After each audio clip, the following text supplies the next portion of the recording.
after me. I'm a man. I'm 40. 5, 4, 3, 2, 1.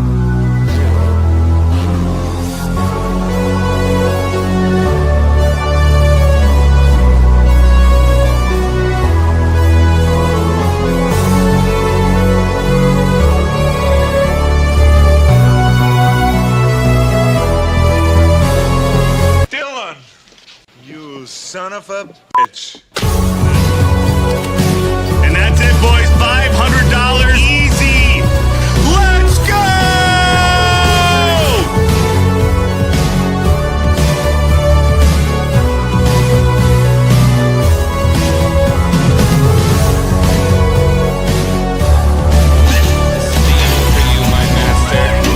Let's go! Yeah!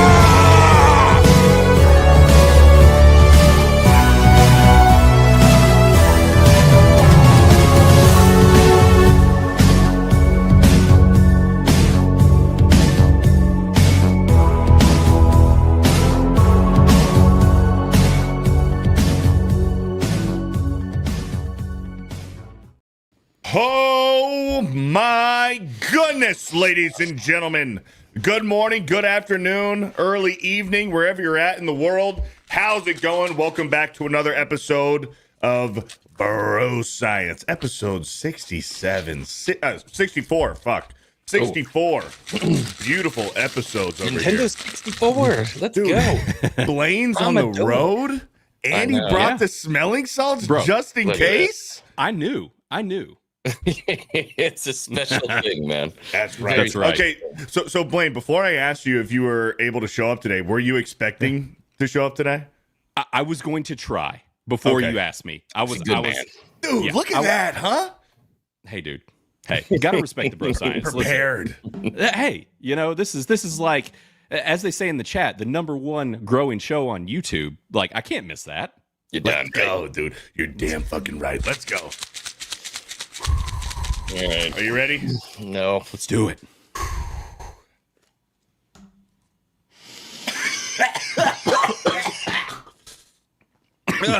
I gotta be messed up because that did not nail it. I think I got some in my throat.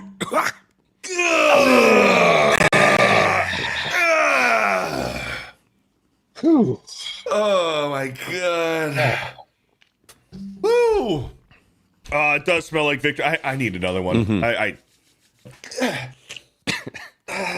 Good. Oh, I love it. It hurts so good. How's everybody doing? Good morning. Welcome back into another episode of Bro Science. I am your humble host, FearTheBeardo, the 9-time Pokemon League champion, and I am joined by my co-host, Sir Xwing. The manliest bro scientist. You gotta stop doing that. It's the democracy, never gonna okay? I'm about preserving democracy. And look, that's what the people voted for. You know what I mean? 47. I heard this was a dictatorship. That's what I heard. It should be. But what's going on, everyone? Yeah, so I learned about something this week. So I had my birthday on Sunday. Okay. Yes. Happy birthday. 44. Thank you. The big Yeah. 4-4. 104 years old. I went to the pool. So I went golfing, had a couple transfusions with the father-in-law, had a great time out on the greens, and then went to the pool and was in the pool from like 12 o'clock in the morning until like 4 or 5 o'clock at night. I've been working outside my entire life. Okay. All right. I had no idea there was such a thing as sun poisoning. It sounds Sun poisoning. No. It sounds like a woman thing, like emotion, get you. vertigo. You know what I mean? Like, it's just something they make up. It's real. Oh, dude. Yeah. Sun poisoning is like having the flu, but your skin hurts everywhere. Yeah. So Yeah. so Monday morning, I wake up looking like a fire red cherry Corvette just come off the line, shiny, bright red. And I go out to my parents' house, and my brother and I are sitting there sharing a nice pipe tobacco. And I'm just going, I feel like I'm I'm more hungover than I've ever been in my entire life right now. And then all of a sudden I'm like running across the yard, puking, yakking. And it was like, Same day? Next day. Next day. Yeah. So I was dying. I was dying. Now my face is all, I look like Project Egg Roll. My face is all puffy. You know? I mean, the color does look nice. The color looks good. That's the thing. Yeah, this is going to mature into a nice, Italian coast, light coffee blend, which I'm excited for. But it's worth it. Pain is beauty, I guess. Yeah, beauty is pain. Yeah. At least that's what they say. That was one thing I was always capable of doing, is like turning a sunburn into a nice tan. I got that too. Yeah. Like people, that's not for everybody. That doesn't happen to just everybody. They go sunburn, they peel, and they're just as white as ever. I get sunburn, and I don't really peel them much. It just kind of just settles into a good tan. A nice leathery, dark leathery tan. It's awesome. Yeah, cool. I can get that way. Kill cancer. It depends. Yeah. And that's the thing about us white boys. We get cancer. Yeah, we sure do. We get cancer. Number one at everything, baby. That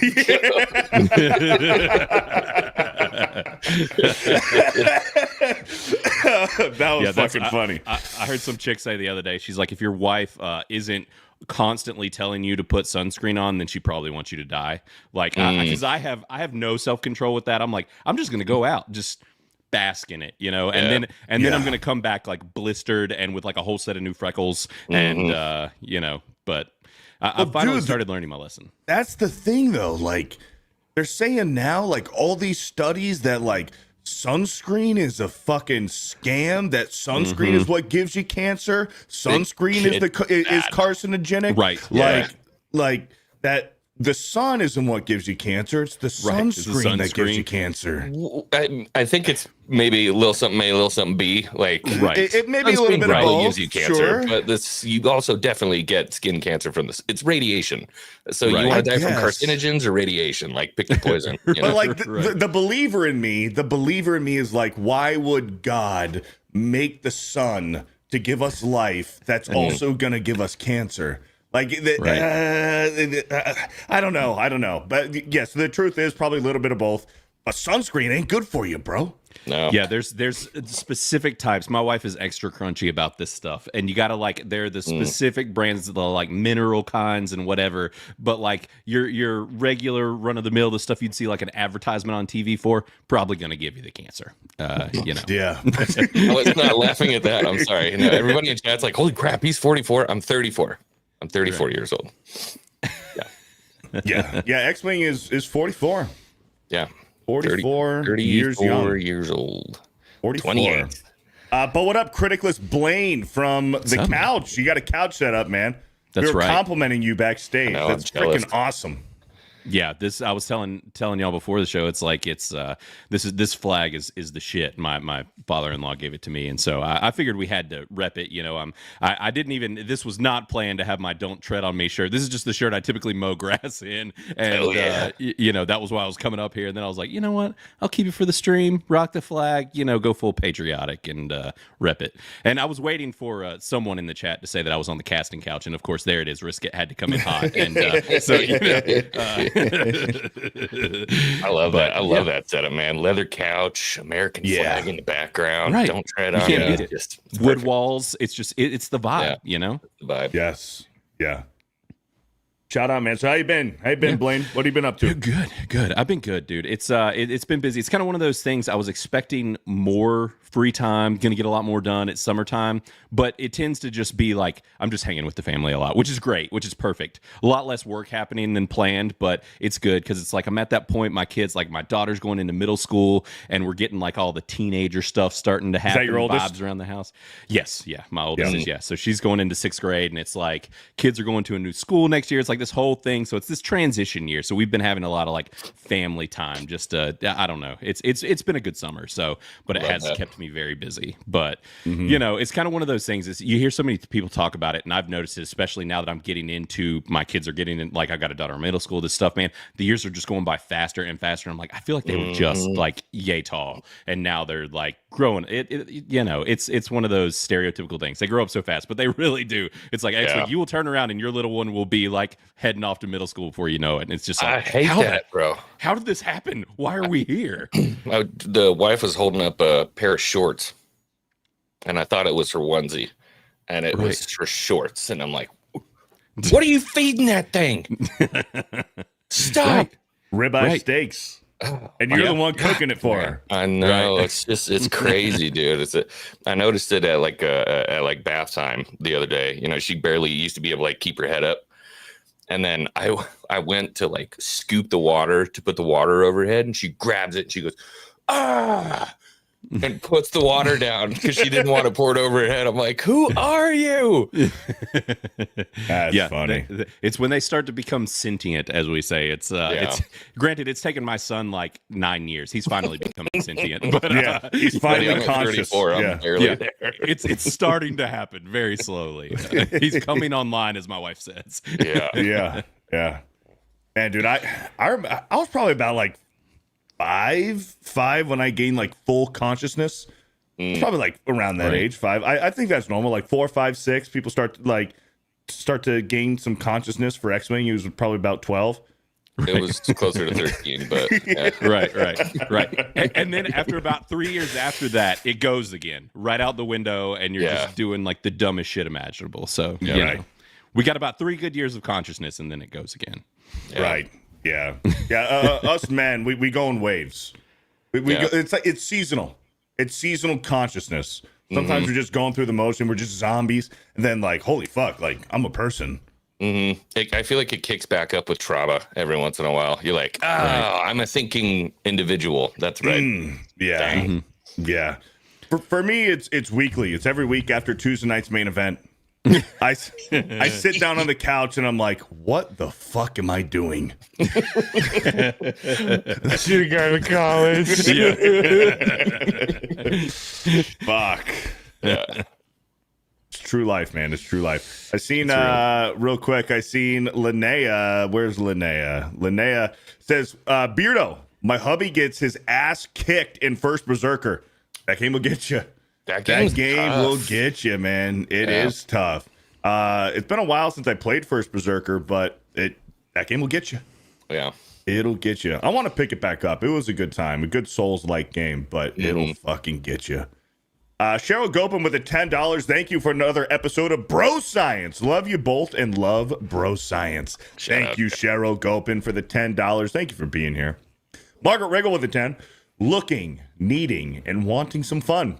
Oh, wait, it's Bro Science Day. There's no need to look elsewhere. Hey there, you sexy scientists. Ooh. There it is. Just going to reach over there. Yeah, I just need hold on. Let me go quick. Grab some. Let me grab my Superman tricep. Thank you, Margaret Riggle, for the $10. And holy smokes, Trickies with a 10 gifted Fear the Beardo memberships. Thank you, Trickies, for the 10. And of course, right on cue, just as we were to talk about our lovely Elfie with the 50 Elfie of $50. Says, hello, you hot Wednesday men. Ooh. Happy belated birthday, Sir Wing. I'm looking forward to your cheerful stream all day, so let's fucking go. Lots of love in the chat. You're the best. I love you. Hey, shout out, Elfie. Thank you, Elfie, for the $50, and thank you for your ginormous boobies. Because we're gonna take a look at the fan art of the week featuring Elfie's boobies. Every Wednesday gets better, more beautiful, and more entertaining with Bro Science. Holiday time with the great topics, fantastic guests, and the hottest boys on YouTube. Let's fucking go. See you in the best chat with the Beardies. Look at this one, dude. All of us wearing the shades. I know I say it every time, but really, really legitimately, this actually is my favorite one. Oh, it's so good. This is actually my favorite one. The detail and the amount of love and care that went into the faces on this one is crazy. And we made it complicated for her with glasses across the board. The reflection in all of our glasses is great. Rob Lowe, we got David Spade. Thank you, David Spade. And Chris Farley here with the not so dead deer that was in the back of their car.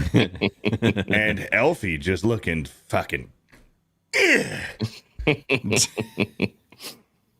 got hashtag trust the bro science, hashtag the manly movies, hashtag criticless, and the bro science calligraphy. Everything's looking good. Everything's looking good, man. I gotta start wearing a cowboy hat again. I never wear my cowboy hat anymore, dude. I love wearing them. I wear mine a good bit more in the winter though, for whatever reason. Cowboy hats. I wear my beaver hat in the winter, but my summer straw hat. You know what the problem for me is? Like I made fun of people for so long that didn't cowboy for wearing cowboy hats. Now that I don't cowboy, it feels wrong to wear a cowboy hat. You know what I mean? Right. There's something a little dirty about it. That's kind of how I was. I was like the opposite for a long time. I was like, I don't want to wear one because I don't cowboy. But I was always. It was one of those things. I'd wear them when I was outdoors, working outside, whatever. And I'm like, you know what? I still earn it. I earn it. I'll take it. Yep. You know, it is after all just something for shade. That's right. That's right. That is right. I mean, I kind of went through something similar with like gambling, sports gambling. So, and thank you, Elfie. I'm interested to see where this goes. Thank you, Elfie, for the no. It relates to the whole cowboy hat. Conversation. Thank you, Elfie, for the $50 and for the artwork of the week. Here's one thing before I get into the sports gambling thing. I know I've said this before. Like, we might not be the biggest show. We might be one of the most entertaining, but we might not pull the biggest numbers. Although we are the quickest growing podcast on YouTube. Absolutely. There is not another podcast on YouTube that has weekly hand-drawn fan art every single freaking week. It's incredible, man. Yep. It's awesome. It's such a blessing. It's so cool. So thank you, Elfie, for the beautiful hand-drawn artwork week after week after week. And hopefully, one of these days, I get it in my hands. Hopefully, Elfie can ship it to me overseas, and I can have the Bro Science hand-drawn artwork. That'd be awesome. That would be really cool. But copies. What I was going to say... She's got to be the recorder. She's got to keep the originals. We need the copies. Right. Yeah, some scan-ins. Yeah. Sure. That's fine. That's fine. I'd be perfectly okay with that. But what I was going to say, because you guys were talking about imposter syndrome, like wearing a cowboy hat and stuff, and, Xwing used to make fun of people who didn't cowboy, who wore cowboy hats, and now you don't cowboy anymore. You still like to wear the hat, but now since you've preached so hard against it, now you feel like an imposter. Dude, so I love sports. I love baseball, football. I love all the sports. But baseball and football is my thing.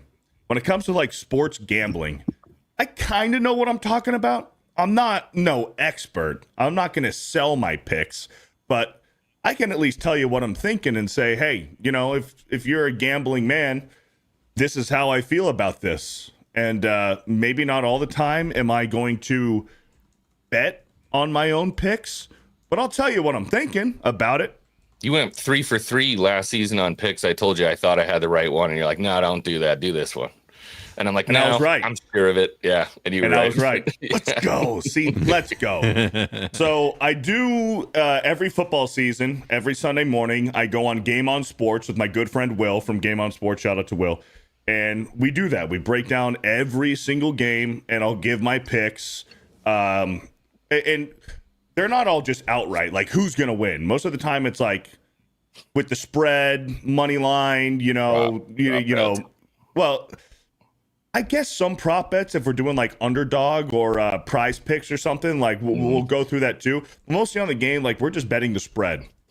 We're going over under on totals. We're betting the spread. I'll take the Eagles -6, or I think that the Redskins are going to cover the spread, like that sort of thing. Dude, when I was living in California before I moved to Florida, I was dabbling into it too. I was dabbling into it, and I was hanging out with one of my buddies and his friend. I didn't know this fucking guy for anything. He was just a work buddy of my friend. Barely even fucking knew the guy. this fucking asshole, this fucking queer. This dude, fat fucking piece of shit who thought he was a fucking ladies' man. Anyways, fuck this guy. His name is Kyle. Fucking piece of shit. I really want to know how you feel about him, though, Beardo. How do you feel about him? That's just the tip of the iceberg. Anyways, dude, this guy. So we're all sitting at a bar, sports bar, watching a game, and this old man, probably like 60 years old, comes over, and he's like, "Hey, what do you guys think about the games this weekend? You know, do you guys gamble? Do you guys have any picks?" I'm like, well, I don't gamble. I straight up told him I don't gamble, but here's what I think. Here's what I think. And he was asking for spreads and stuff. So I told him what I think on like 2 or 3 games. The old man's like, oh, thanks. Goes on his sports betting app and, puts it in. Well, that's fine. Whatever. It's his own fucking money. I didn't tell him to do it. I just said, here's what I think. I didn't say these are surefire fucking hits. Bet on this. Fucking lose your money. I didn't say that. I just said, here's what I think. And he's like, okay. He walked away. This guy, this fucking Kyle guy, looks at me and he goes, dude, I should fucking punch you in the mouth right now. And I'm like, what the fuck? He goes, Kyle. And he goes, are you betting on those games? He goes, those picks that you just told that guy for, are you betting on those yourself? And I was like, no, that's just what I think. That's just what I think. I'm not betting on it myself. He goes, you should never, ever give somebody sports picks if you're not betting on them yourself. People will kill you for that. And I'm like, what the fuck, bro? I'm like, oh, okay. I'm like, shit. Fuck, I didn't know. Is that like a fucking cardinal rule? I had no idea. So I, a few years later, flash forward, I'm on Will's podcast, Game on Sports, and he's asking my opinions, and I start to do the same thing. I'm telling people, my opinions on certain games and stuff. So then after I ask Will, and I'm like, I don't know if I should be doing this because I've been told that I shouldn't be giving out picks if I'm not betting on them. And I don't have a bookie. I don't have the ability to gamble on sports online, or at least at the time I was ignorant to it. I probably do now that I live in Florida. But I'm like, I don't have any skin in the game. I'm not betting money on these. Should I not be giving out my picks? Because I've been told that I shouldn't do that I'll get beat up or fucking killed for doing that. And Will's like, that guy is a fucking idiot. But I want to know what you guys think. Like, this guy literally told me, he said, after the fucking old man left, he's like, I should punch you in the mouth right now. People get killed for doing what you just did. You just told that guy what to pick, and you're not betting on it yourself. You might end up dead. And I'm like, what the fuck? So what do you guys think? Because there's sort of a gray area there. I understand that. But Will said that there's no problem at all. Yeah. I mean, I'm in a gambling state. I think maybe I have a different take, but go ahead, Blaine. Right. Yeah. I'm not a gambler. So like I am pretty risk averse with that kind of thing. I don't know. I never get hooked. Well, no. The problem is I know that I could fall down an absolute rabbit hole. So I just keep my distance. But also, I don't know. It's one of those things where it's like, if you got good advice, like, why not? Somebody would. If it's valuable advice, if you feel like you are regularly pretty accurate on this, then why the hell not give advice on it? I don't see why it matters. Like, now, I mean, if you were to ask me, I'm a fucking idiot. I don't know anything about this stuff. Like, then somebody probably would kill me if they got advice from me on this kind of stuff. But if you know, then why the hell not? And usually, as far as like, picking odds, as far as like the spread goes and the money line, I'm usually pretty good. Nobody's perfect, but I'm at least pretty good. Right. So I asked Will, I'm like, should I not be doing this? Because I've been told like it's pretty serious. I should be betting on this if I'm doing it. He goes, dude, that guy's a fucking moron. Like, you are more than allowed to tell people your thoughts and opinions on the spreads and money lines on games, even if you're not fucking gambling on it. But Xwing, go for it. So first things first, Kyle's a douche. Right. Yeah. You never have like a heartfelt moment where you're trying to help somebody out and walk up to him and say, I should have punched you in the mouth. Right. Like, take your tough guy shit and get out of here. You know what I mean? Like, I don't need any of that in my life. Secondly, I do understand what he's saying because I've seen it in casinos before. Like I know how this stuff happens. I've been at a craps table before where there's some dude who's drunk and like wasting his life away, losing all his money. And if you roll a 7, he's going to lose his wife and kids. And you roll a 7 and he's looking at you to try to figure out what car you're going to be in the parking lot because he's going to beat you to death. You know what I mean? So this is like this is more of a circumstantial thing, I guess. But to come in hot like that and say you're going to punch somebody in the face because you don't understand this unwritten rule about sports betting, get out of here. I hate that. Having said that, you should be careful because not because of you and what you're doing, but because people out there, you never know what they're going through. This sounded like an old guy who just wanted to maybe throw a couple bets in. Right. You know what I mean? And like maybe guilt-free because he's like, I didn't make the picks. You know what I mean? Right. So who cares? And I think atmosphere matters too, right? Where it's like if you're in Vegas and people are like, there's real shit on the line. Oh, I would never do that in Vegas. Never on Vegas. Right. I'll do it on a sports podcast because that's the thing with Game On. That's the whole point. That's why we're here. That's why we're there to talk about it. So I'm going to give my opinion on it. And in this case, we were at a bar and this old guy came over. And it was probably what Xwing said. He just, hey, I want to have a little bit of fun. You know, what do you think about this? It makes the game more fun to watch sometimes. But he was also probably trying to feel young. Let me go talk to these young 20-year-old kids about sports and stuff. Do they know about gambling? Let me ask them about it. And, he was trying to have a little bit of fun. I was about to say, he felt it in his gonads. It was rumbling. You summoned him. Hey, Will, yes, we are talking about gambling, and we're talking about your show. You want to hop on? Let me know if you're free, man. I'll send you the link. Yeah, no, Will, I was talking about the story where I asked you. This was probably like 2 years ago when I started doing his show regularly during football season. I asked him, like, should I be giving out picks and stuff like this when I'm not gambling on it myself? Because I got threatened before for doing that. And he's like, dude, that guy's a fucking moron. He's like, I want you on my show to do that. I don't care if you're fucking not betting on like your own That's picks. a little different on YouTube too, though. You know what I mean? But here's the bottom line. I think if the advice is solicited and it seems fairly harmless in a setting like a bar or sports bar or something like that, that's kind of whatever. Yeah, that's why I said it's circumstantial. Like Chat was saying, that dude was probably trying to get in your pants. He was trying to get you home. Yeah, it's not like I went up to the old guy. I saw some old guy watching sports, and I singled him out, went up to him and said, hey, want to make a couple $100 tonight? Let's fucking take my picks, and charged him for it. He went up to me. He goes, hey, what do you got on tonight's games? And I'm like, well, I like the Jets +7 or 6.5, whatever. Yeah. And, it's innocent. And then when the old guy walked away, this fucking Kyle guy was like, I should punch you in the fucking mouth right now for what you just did. Yeah, I'm going to leave. I'm like, what? What the fuck? And you guys were sober at that point, too? You're like, imagine when that guy gets friggin' drunk. Maybe like 1 or 2 beers deep. Yeah. But anyways, that was my connection to your guys' cowboy hat story. I feel like it's a little different, but I like the discussion, though. I like the discussion. I feel it. Yeah. Maybe just slightly. But chat, what do you guys think? Was I in the right? Is that okay? I think so. I don't see a problem. Yeah, if we're taking a vote on it, I'm saying you're totally in the fine there. Yeah. Right. But like you said, Xwing, in Vegas, I would never fucking do that in Vegas. Yeah. If I'm at a sports book and some random dude, if it's my friend, that's one thing. But like, if it's some random dude at the Vegas sports book and he's like, man, I'm desperate. This is my last $50. What do I put this on? I'm saying, dude, I'm the wrong person to ask, man, because I ain't fucking telling you jack shit. But like Jay, there was this one time I'm sitting at the sports book with Jay. This was like 2 or 3 years ago. And it was Miami Heat versus the Milwaukee Bucks playoffs, NBA. And Jay's like, man, I really think the Heat are going to win this. The Heat were down by like 13 points in the third quarter. And Jay's like, I think the Heat are going to come back and win this.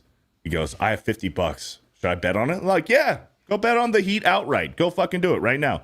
It's like, kind of nervous. I've never done this before. He goes, will you do it for me? So I took Jay's $50. I went up to the sports book. By the time that, Jay finally made up his mind, it was the fourth quarter already. So the sports book, like all bets were closed on the game because it was fourth quarter. So So I couldn't bet on the Heat to win outright, but the Heat did wind up winning outright. They came back and won the fucking game. And Jay's like, man. Some people have the gift for it. I'm the complete opposite. I'm like, when I tell you I was looking at like charts and trends and this is definitely going to happen. And I'm like, all right, that's it. Derrick Henry's been on fire all season. This is an easy bet. It's 100 yards. I'm putting $50 on it. And he like one play, twists his ankle and he's on the bench. I'm like, why do I even do this? Dude? Right. Ghost of Rod Sterling says you can get in trouble in a casino for doing that. Yeah, I never. Will says can't join them at work, but yes, as long as you're upfront and honest, you can give your picks. People at the end of the day make their own decisions. Thank you. Yeah, I don't think anybody's going on after Taylor Mathis because her picks are awful. Yeah, terrible. By the way, she's back in the game. To be fair, also, I don't know if anybody actually ever hears her picks. So right, yeah, nobody knows. No. Wait, every single one of her videos is muted. Have we initiated Blaine to Taylor Mathis? Oh yeah. Okay, I've seen Taylor. Who's around? Yeah, but then she got pregnant right after that was initiated. Yeah, then she got pregnant. Yeah. If I'm asking someone for a sports pick at a sports book and blindly take them, it's my fault if it loses. That's true. It's true. Titty Mathis, she's back in the game, boys. She's making videos again. I saw that. Yeah, she was missing that income. Yep, and you know what else we're gonna? Well, I don't know. I'm pretty sure she made the right decision on who she got knocked up by. Her baby daddy, probably fucking loaded. He's also More probably likely, 70 years old. Well, she don't care. Yeah, she don't care. Yeah, she don't care. She's set for the next 18 years. She is. You know what else, Xwing? You know what else we're gonna get in a few weeks? Our boy Seth. Seth is going to be back. This is our Colts. This is our team. We bleed blue. This is our Colts. Whether win or lose, we love them. For the shoe. Beat the Dolphins. Beat the Dolphins. They're useless on dry land. Do we have to show Blaine now? We gotta. Yeah, we gotta. Seth. I don't even know what just happened. That was a whole thing. It was the most loved section of every single Bro Science show that we ever did. So and this guy Seth love it. They love it. Okay. Yeah. Well, they've never said a negative thing ever about it. Never. Especially not Dan. Yeah. So this guy Seth Blaine. Yeah. He's a very overweight, very autistic, diehard Colts fan. And every single week, he made a Colts hype song to the background music of a worship song. That's pretty fantastic. And honestly. he got famous. He did get famous. He won Colts Fan of the Year. They brought the cheerleaders to his house. Dude, he got Colts cheerleaders to his house, dude. Bro, speaking of cheerleaders, so for my dad's birthday one year when I was like probably 12, my mom took us to meet the Dallas Cowboy cheerleaders because my dad had an unreasonable obsession with the Dallas Cowboy cheerleaders. So I got unreasonable. No, well, not unreasonable, very reasonable. Yeah.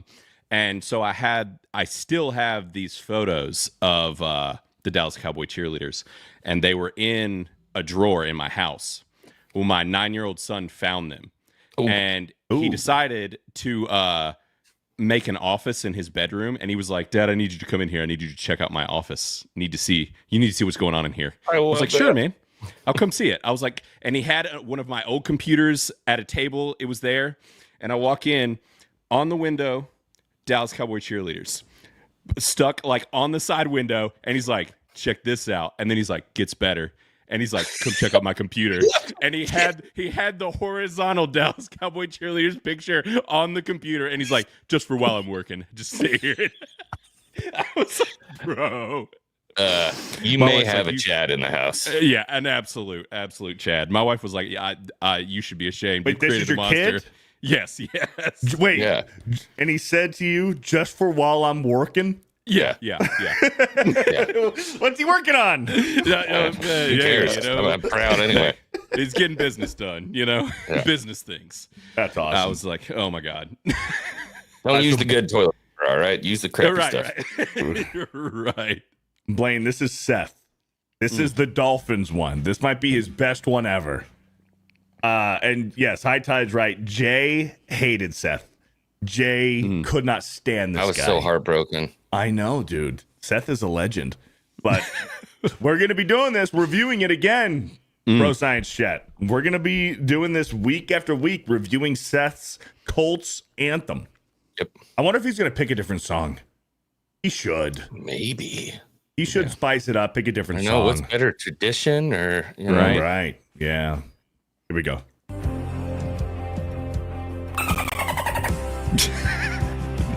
This is our Colts. This is our team. We bleed blue. This is our Colts. Whether win or lose, we love them.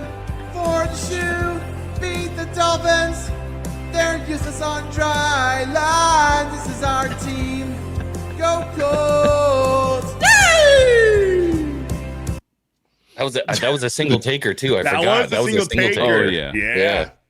Yeah. That is something. And now hearing it, I know the song that he is mimicking. That's something. Yep. Scale of 1 to 10, Blaine. You can use decimals. What do you give Seth right there on his performance? That one, it wasn't like unbearable. There was some creativity. He kept the rhythm, like you said. It was a single cut. I give him like a 7.5. Whoa! Hey, okay. Listen, the guy has moxie. You know what I'm saying? You got to respect it, dude. He Finally. had Colts cheerleaders. He did that anthem with Colts cheerleaders. He won Colts #1 fan of the year, and they sent him to the Super Bowl. Yep. Free tickets, bro. Hey, you can't beat that. You know what we need to do? You got to respect it. I need to fake autism. It shouldn't be too hard. I don't think you need to fake it. Well, that's what I'm saying. It shouldn't be too hard. make an anthem for the Giants. This is our team. And you know what?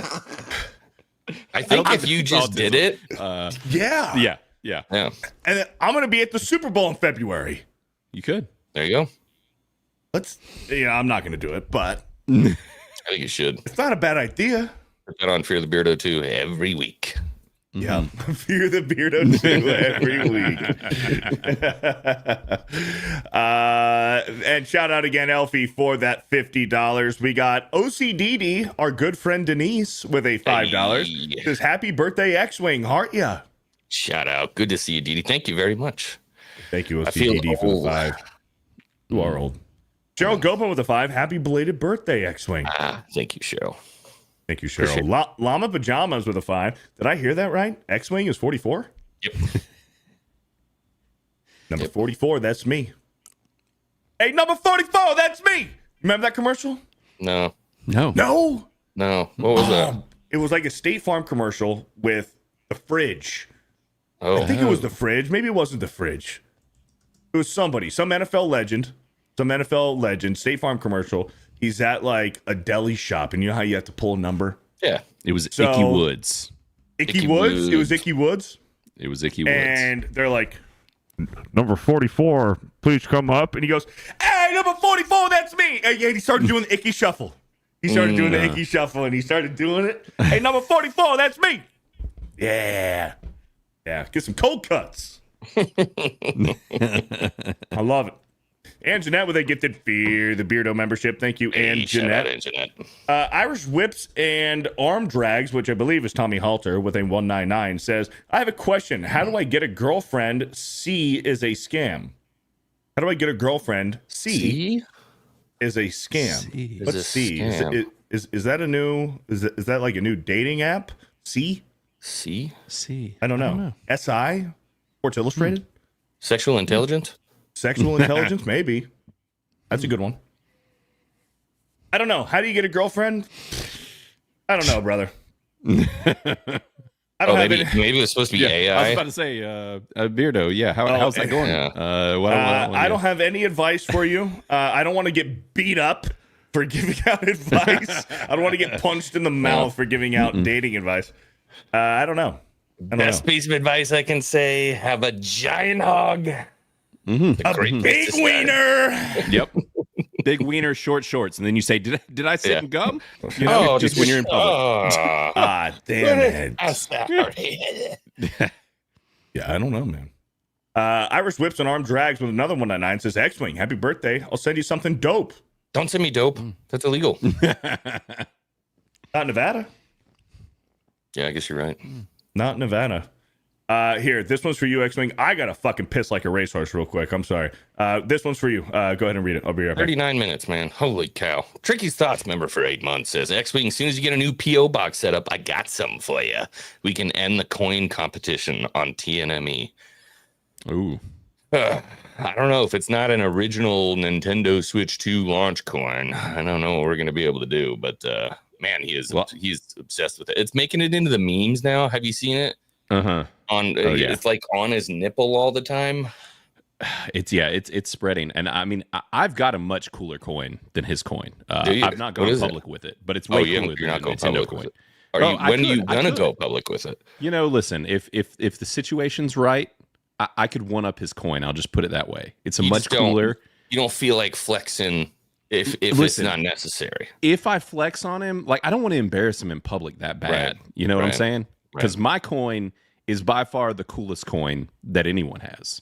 And I'll just put it that way, and it's pretty sick. So, you know, maybe if the time is right. Let me ask, and you don't have to answer. Is it a challenge coin? No. Okay.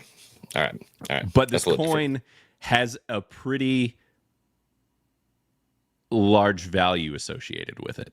Really? Yeah, and it is autographed by a person who is not living anymore, who's extremely famous. Oh, yeah. I might have to ask you after the show. I'm like keenly interested. Yeah, interested.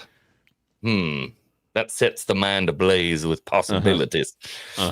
It's cool. Rachel Hill, member for 13 months, says, Happy Bro Science Wednesday. It's always great to see you guys in chat. Belated birthday wishes, Xwing. Thank you. Don't eat the cake all at once. Let's go. You know what I just realized? I didn't have cake on my birthday. No cake? No, I'm not. There's only one kind of cake I need on my birthday. Yeah. You know what I'm saying? You know one what? kind of cake. What'd you say? Tits? I said there's only one kind of cake you need on your birthday. You know? Hey, it's the only kind I want. You know. I will take sits on your face.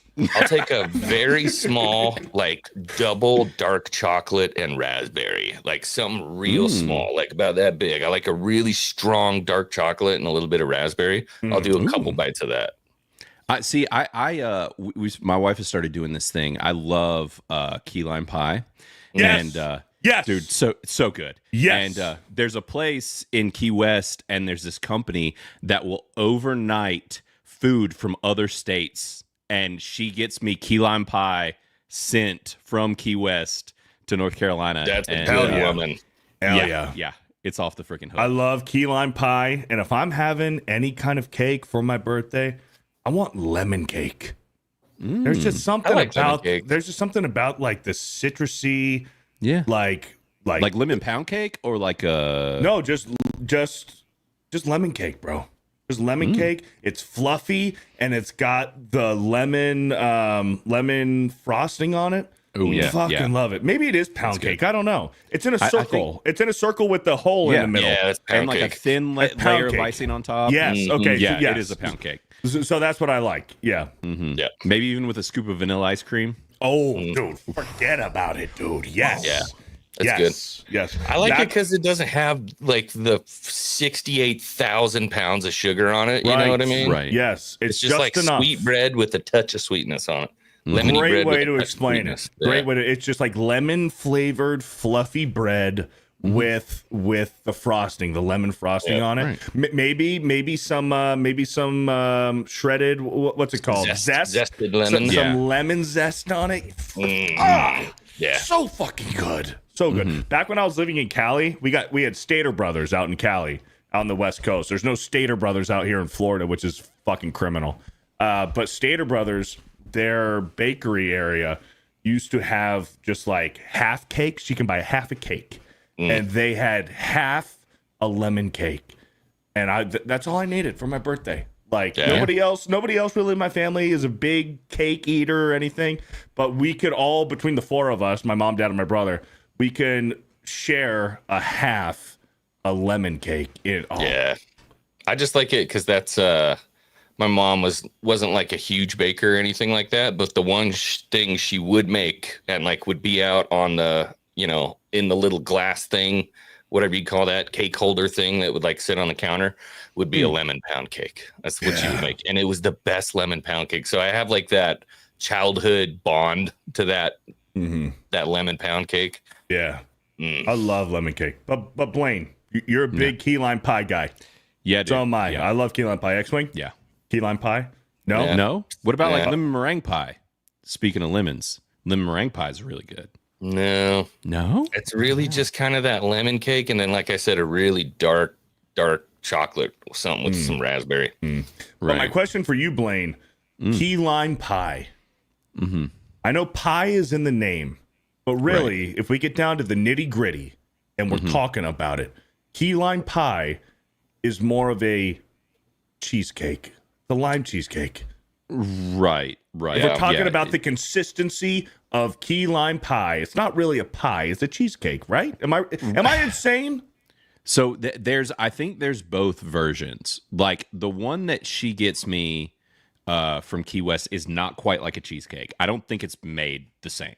Like it is a similar consistency, but it's still not a cheesecake. I don't think. I don't, because it's graham cracker crust always, right? It's got to be graham cracker crust, but it's more like a meringue or a mousse than it is like a cheesecake. Yeah, it's really fluffy and airy. That's kind of why I like them too. Yeah, It's you're not right. like a meringue. You're right. You're right. I am retarded. You're right. It's close though. Somebody in the chat said a similar thing because they have that kind as well. So they do. Oh yeah, that. custard or a mousse. Yeah. I feel like that's more appropriate. Yeah. Boys, we got some baseball news. I know this isn't a sports show, but it kind of is a little bit. It's my show, so I'll decide what it is. And X-Wing show, I guess. Dude, look at this. We've had some atrocious umpiring in baseball over the past couple days. Dude, even I have seen it. Yes. Oh, yeah, I have seen it as well, actually. Yeah. I saw it this morning. Atrocious umpiring. There was one, this is today. Roger Lodge from the Sports Lodge, AM 830. I used to listen to this guy religiously every single fucking day coming home from work back in Cali. I love Roger Lodge. I used to call him up, dude. I used to call him up on the radio. I've won probably about fucking 5 games worth of tickets from Roger Lodge because I call in and answer this trivia question about the Angels. And I'd call in and I'd be like, I have the fucking answer. They put me on, I answer it. And I probably got like 5 games of free tickets from Roger Lodge. Anyways, home plate umpire today in Angels-Mets game, Eric Bacchus, a complete and utter joke of an umpire. He has been nothing short of a travesty behind the plate. Roger Lodge is a pretty level-headed guy. Yeah. He's pretty level-headed. You don't see him rage like this. Regnifo, at bat in the 8th inning was the worst job by any home plate umpire in the last 5 years. A complete abomination. Well, boys, I have the at bat. Oh, great. Let's watch it. I have the at bat. This is ridiculous. So we got Regnifo and Diaz here in the top of the 8th. 2 men on, 2 outs. And look at this umpiring by this fucking fool here. You know what? I might get claimed by this. I might get claimed. I'll be careful. It's already aired. I'll go pitch by pitch. Right. It doesn't matter. It's MLB. MLB is the worst. A fielder's choice is last time. Ball way outside, said, Ooh. stick. Way outside, bro. Insane. Okay. So far off the plate. You heard Mark Gubiza, sorry. Mark Gubiza was like, that was way off the plate. Yeah. And it's Another one, same location. He thinks it's ball 4. He's about ready to toss his bat. called a strike. Another one. So now Not even close. Now we're at full count here. Yeah. Full Good count. break. That was identical pitches for strike 1 and 2 right there. 3-2. Now the runners will go. And it's Same location, way outside. Dude. Rung him up. That's ridiculous. That's ridiculous. The play-by-play. Wow. And that's the thing too. Like, I don't know if you saw, because it was like a month or so ago, the MLB's gotten so tight on expressing any level of like aggravation with this type of stuff. Did he go after the batter? Because like, what was it? Like the dude tapping He his tapped hat, his like head from the preseason check. Yeah. And Yeah. So that was during spring training. They had that. They also had it during the All-Star game. So in spring training and the All-Star game, the pitchers and the batters can get the computer AI double check on umpire calls. But in the regular season, you can't do that. That they don't allow that. But also one thing, as far as like with the umpires go, you can argue with the umpires. You can tell the umpire that they're a fucking idiot. One thing that will get you thrown out of the game no matter what is arguing balls and strikes. You'll get fucking thrown out arguing balls and strikes. You can't do it. So we got Regnifo. There's the Angels interim manager, just absolutely fucking pissed. I haven't seen the rest of this. Oh, here we go. Oh yeah, here we go. Yes, I love it. Okay, I'm gonna pause it right here. Dude, this shit. This is baseball. I love it. I always think it's funny. I think of South Park because you can never hear what they're saying, and I just see rabble, rabble, rabble, rabble, rabble, rabble, rabble, rabble, rabble, and they're just. I love it, man. The best one is old Yankee skipper, not Joe. No, it was Joe Girardi.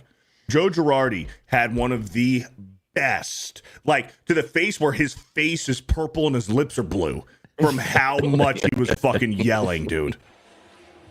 That's no exaggeration. I just wonder what the Mets are paying that guy. That's my question. Dude, the Mets fucking stink. Biggles, I hope you're watching. The Mets fucking stink. I need to find it. Hold on. I need to find this video of Joe Girardi getting pissed at the umpire, because I am not exaggerating when I tell you his face was purple and his lips are blue with how fucking mad he was. I just don't understand in this day and age how we don't have some way to challenge and or keep in check those umps on some of these calls, where they have a strike system. You know what I mean? Where it's like, if you make this many mistakes in a game, and it is very, very clearly seen because we've got high speed cameras up the wazoo these days, that they're not held accountable. Yeah. Well, I have the answer for you. It's because the umps are unionized. Now, the commissioner, can like launch an investigation or something. No, they'll bench an umpire. Let's say, like in the regular season, the umpire was notoriously bad. Well, you're not umpiring in the playoffs. Yeah. Or if you were notoriously bad behind the plate, you're not. Do y'all hear that? Sorry, storm. This whole house just shook. That is not a storm. Those were fighter jets. They were they are like. So that freaked me the fuck out. I was like, what is happening? I forgot. So they run test runs through here, and they run through the gorges in the mountains. And that awesome. thing, if I had been outside, I could have like read the numbers on the side of that jet. Like, they run low. I love that. Sorry, we get those. We get those here coming into the Reno airport, and we get F-18s because of the naval Fallon Naval Base out there, and C-130s. And if you're not ready for it, dude, and you're like, oh, there goes my healthcare. Happening with my headphones. Awesome. I was like, what the fuck is going on? Yeah. Anyways, what were we saying? MLB postseason with the umpires. Yeah. If an umpire is notoriously bad behind the plate, they'll either get sidelined in the postseason, or they'll say you can work the field, like you can umpire in the field, infield or outfield, but you're not going to umpire behind the plate. You're not calling balls and strikes. So the commissioner and the MLB front office can do that, but it's hard. It's difficult to like suspend an umpire because they're unionized. Anyways, this is what I'm talking about. Hey, it happens to be against my Angels here. And you can tell this is old because this is Jared Weaver against Brett Gardner here at Angel Stadium. But look at Joe Girardi here. This is the one I'm talking about, where his face gets purple, his lips are blue for how fucking mad he gets. I love it. I think that's the reason why it's in, Michael. Low. I mean, that's low. That's low. And he called it a strike. Mike Scioscia. Mike Scioscia's like trying to hold back a grin because even he knows that was bad. He knows that was bad. He's like, shit, I can't believe he got that one. Wait a minute. Here we go. Yeah, that's low. That's low, boys. Loaded that's in the top of the 8th, too. Yeah. Yeah. And he So- is thrown out. So here's Joe Girardi.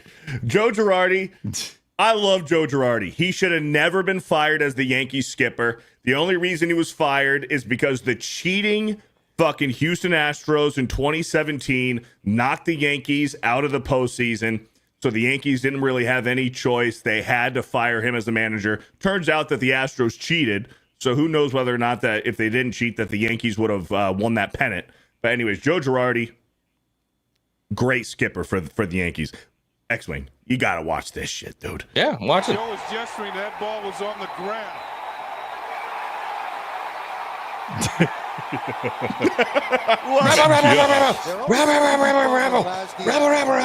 And I got to pause it.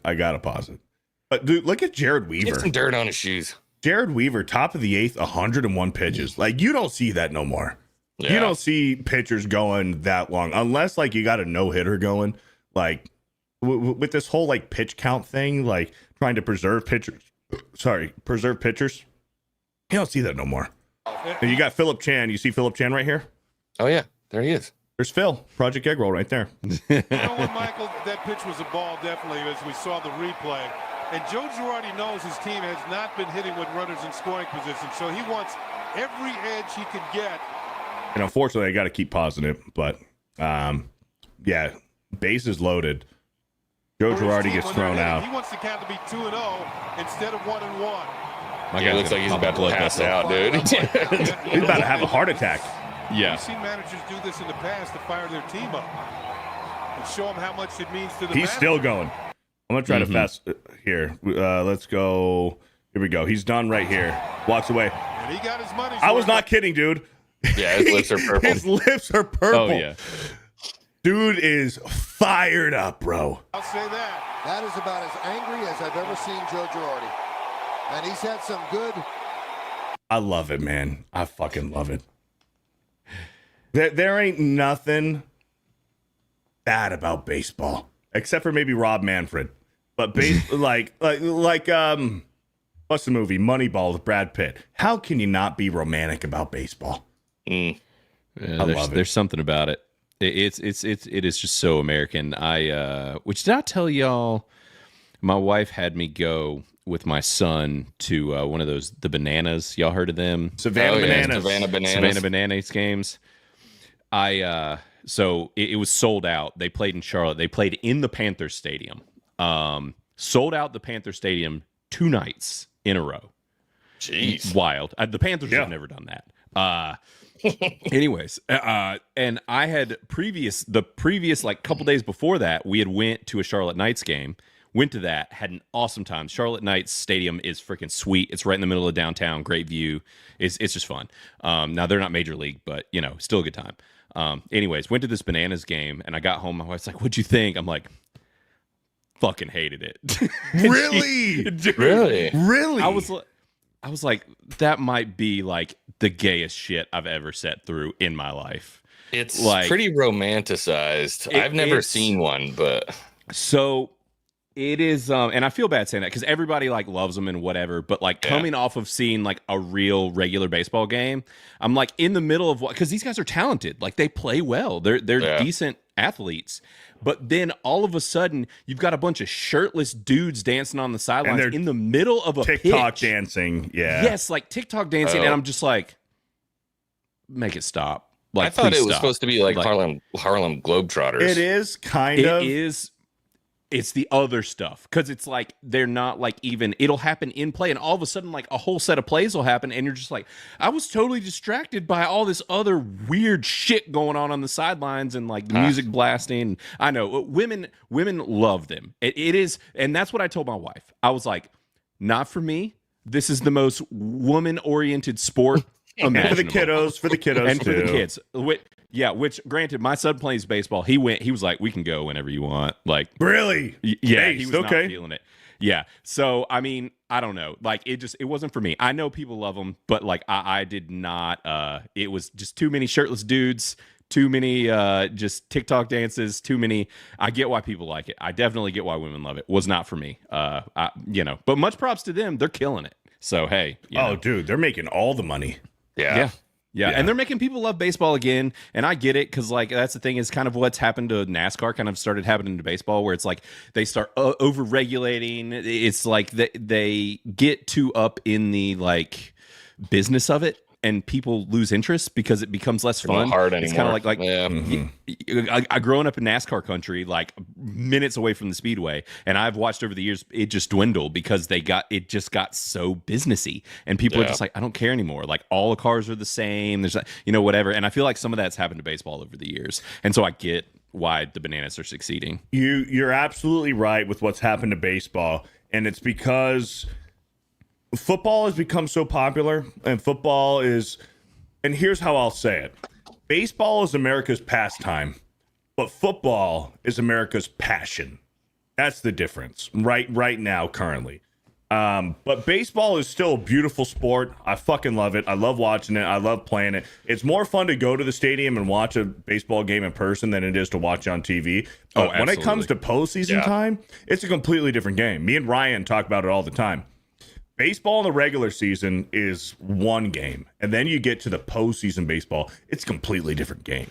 They play it totally different, and it's much more entertaining. The problem, how baseball has gotten so corporatized, and the business and the commissioner has stuck their nose in it and tried to change the game, is because of, I hate to say it, normies.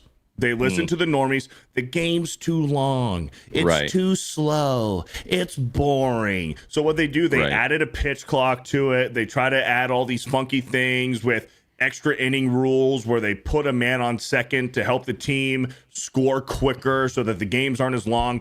That's normie talk. That's the normies infecting the game that has been America's pastime for over 100 years. They're trying to make a better TV product. That's the problem. Bingo. Baseball should be watched. Baseball should be watched live. Yeah. Yes. Yeah. It's so much better live, and you sit there with a beer and some freaking peanuts, and I don't know. With some sunflower seeds, with a dog. Get fucking drunk with your boys. Get drunk with your wife or girlfriend. Have a good time. Watch some good baseball. It's a good time watching it in person. But Xwing's absolutely right. They're trying to make it a better TV product. Yeah. But it's not meant to be that. It's not like baseball's meant to be experienced in person. And the thing is, the true diehard baseball fans, they've never once complained about the games being too long, about a pitching clock or anything. It's the normies who have short attention span. They're used to the NBA, they're used to the NFL, and then when they ask these people, well, why don't you watch baseball? Well, it's boring. The game's too long. It's like, shut the fuck up. That's why you play basketball. That's why you play football, because you can't hit a fucking baseball. Right. And I think too, one of the things that would help them is if there wasn't like 100 and something games in a season. Like there's so many games that people are just like, I can't keep up. Like, and they'll have like, however many games in a week. And I think that is also to their detriment. Yeah. Which, I can understand it, but they'll never change it. They'll never change it. Yeah. No. 162 games for forever, unless it's COVID year, and then they're going to play 60 games, and that's how you wind up with the Dodgers winning a fucking Busch League Mickey Mouse World Series. Anyways, enough about baseball. You guys know about the Coldplay concert incident?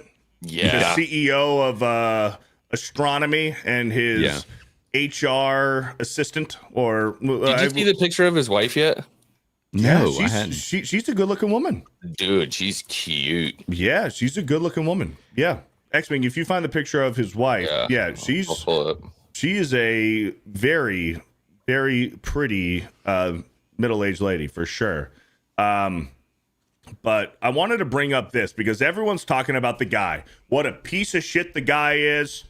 His wife should divorce him, take half of everything, ruin his life. Where when you see what his wife looks like compared to what this HR lady looks like, I agree. He should fucking lose half of everything because that is fucking criminal for him to do that when his wife is this fucking beautiful and this HR lady, I don't know, maybe she did anal. I don't know why. I don't know why he would fucking risk everything for it.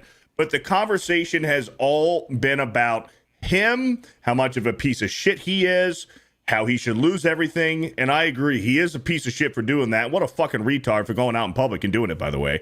But anyways, and can we honestly say, too, if they wouldn't have made such a big deal about it being on screen, if they would have just played it off and said, hey, hi, we're on Kiss Cam, do a little kiss on the cheek, do a little smooch, played it off, nobody would have fucking batted an eye.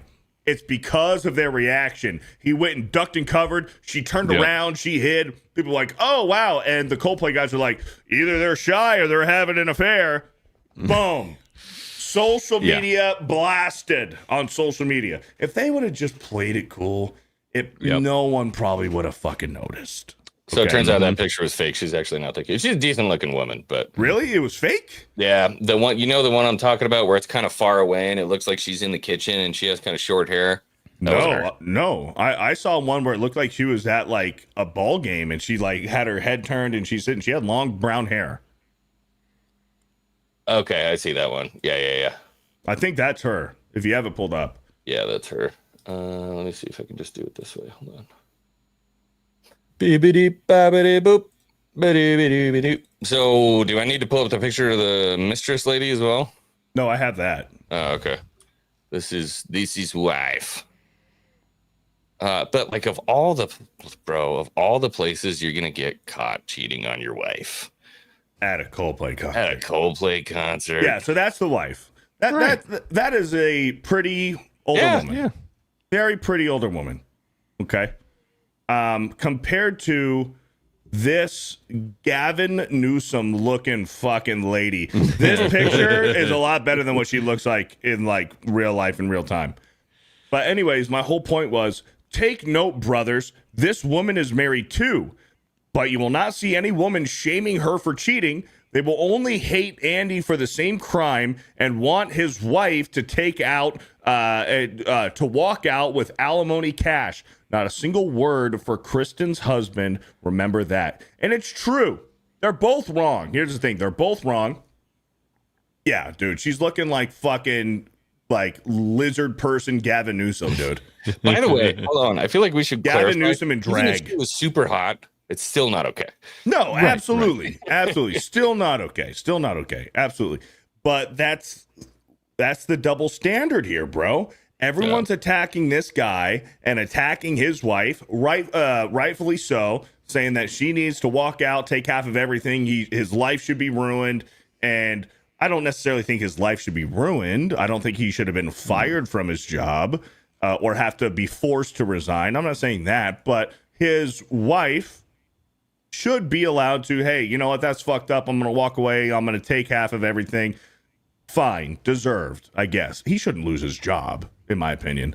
But on the other side of the coin here, she was married too. Yeah. She's half at fault here. It takes two to tango.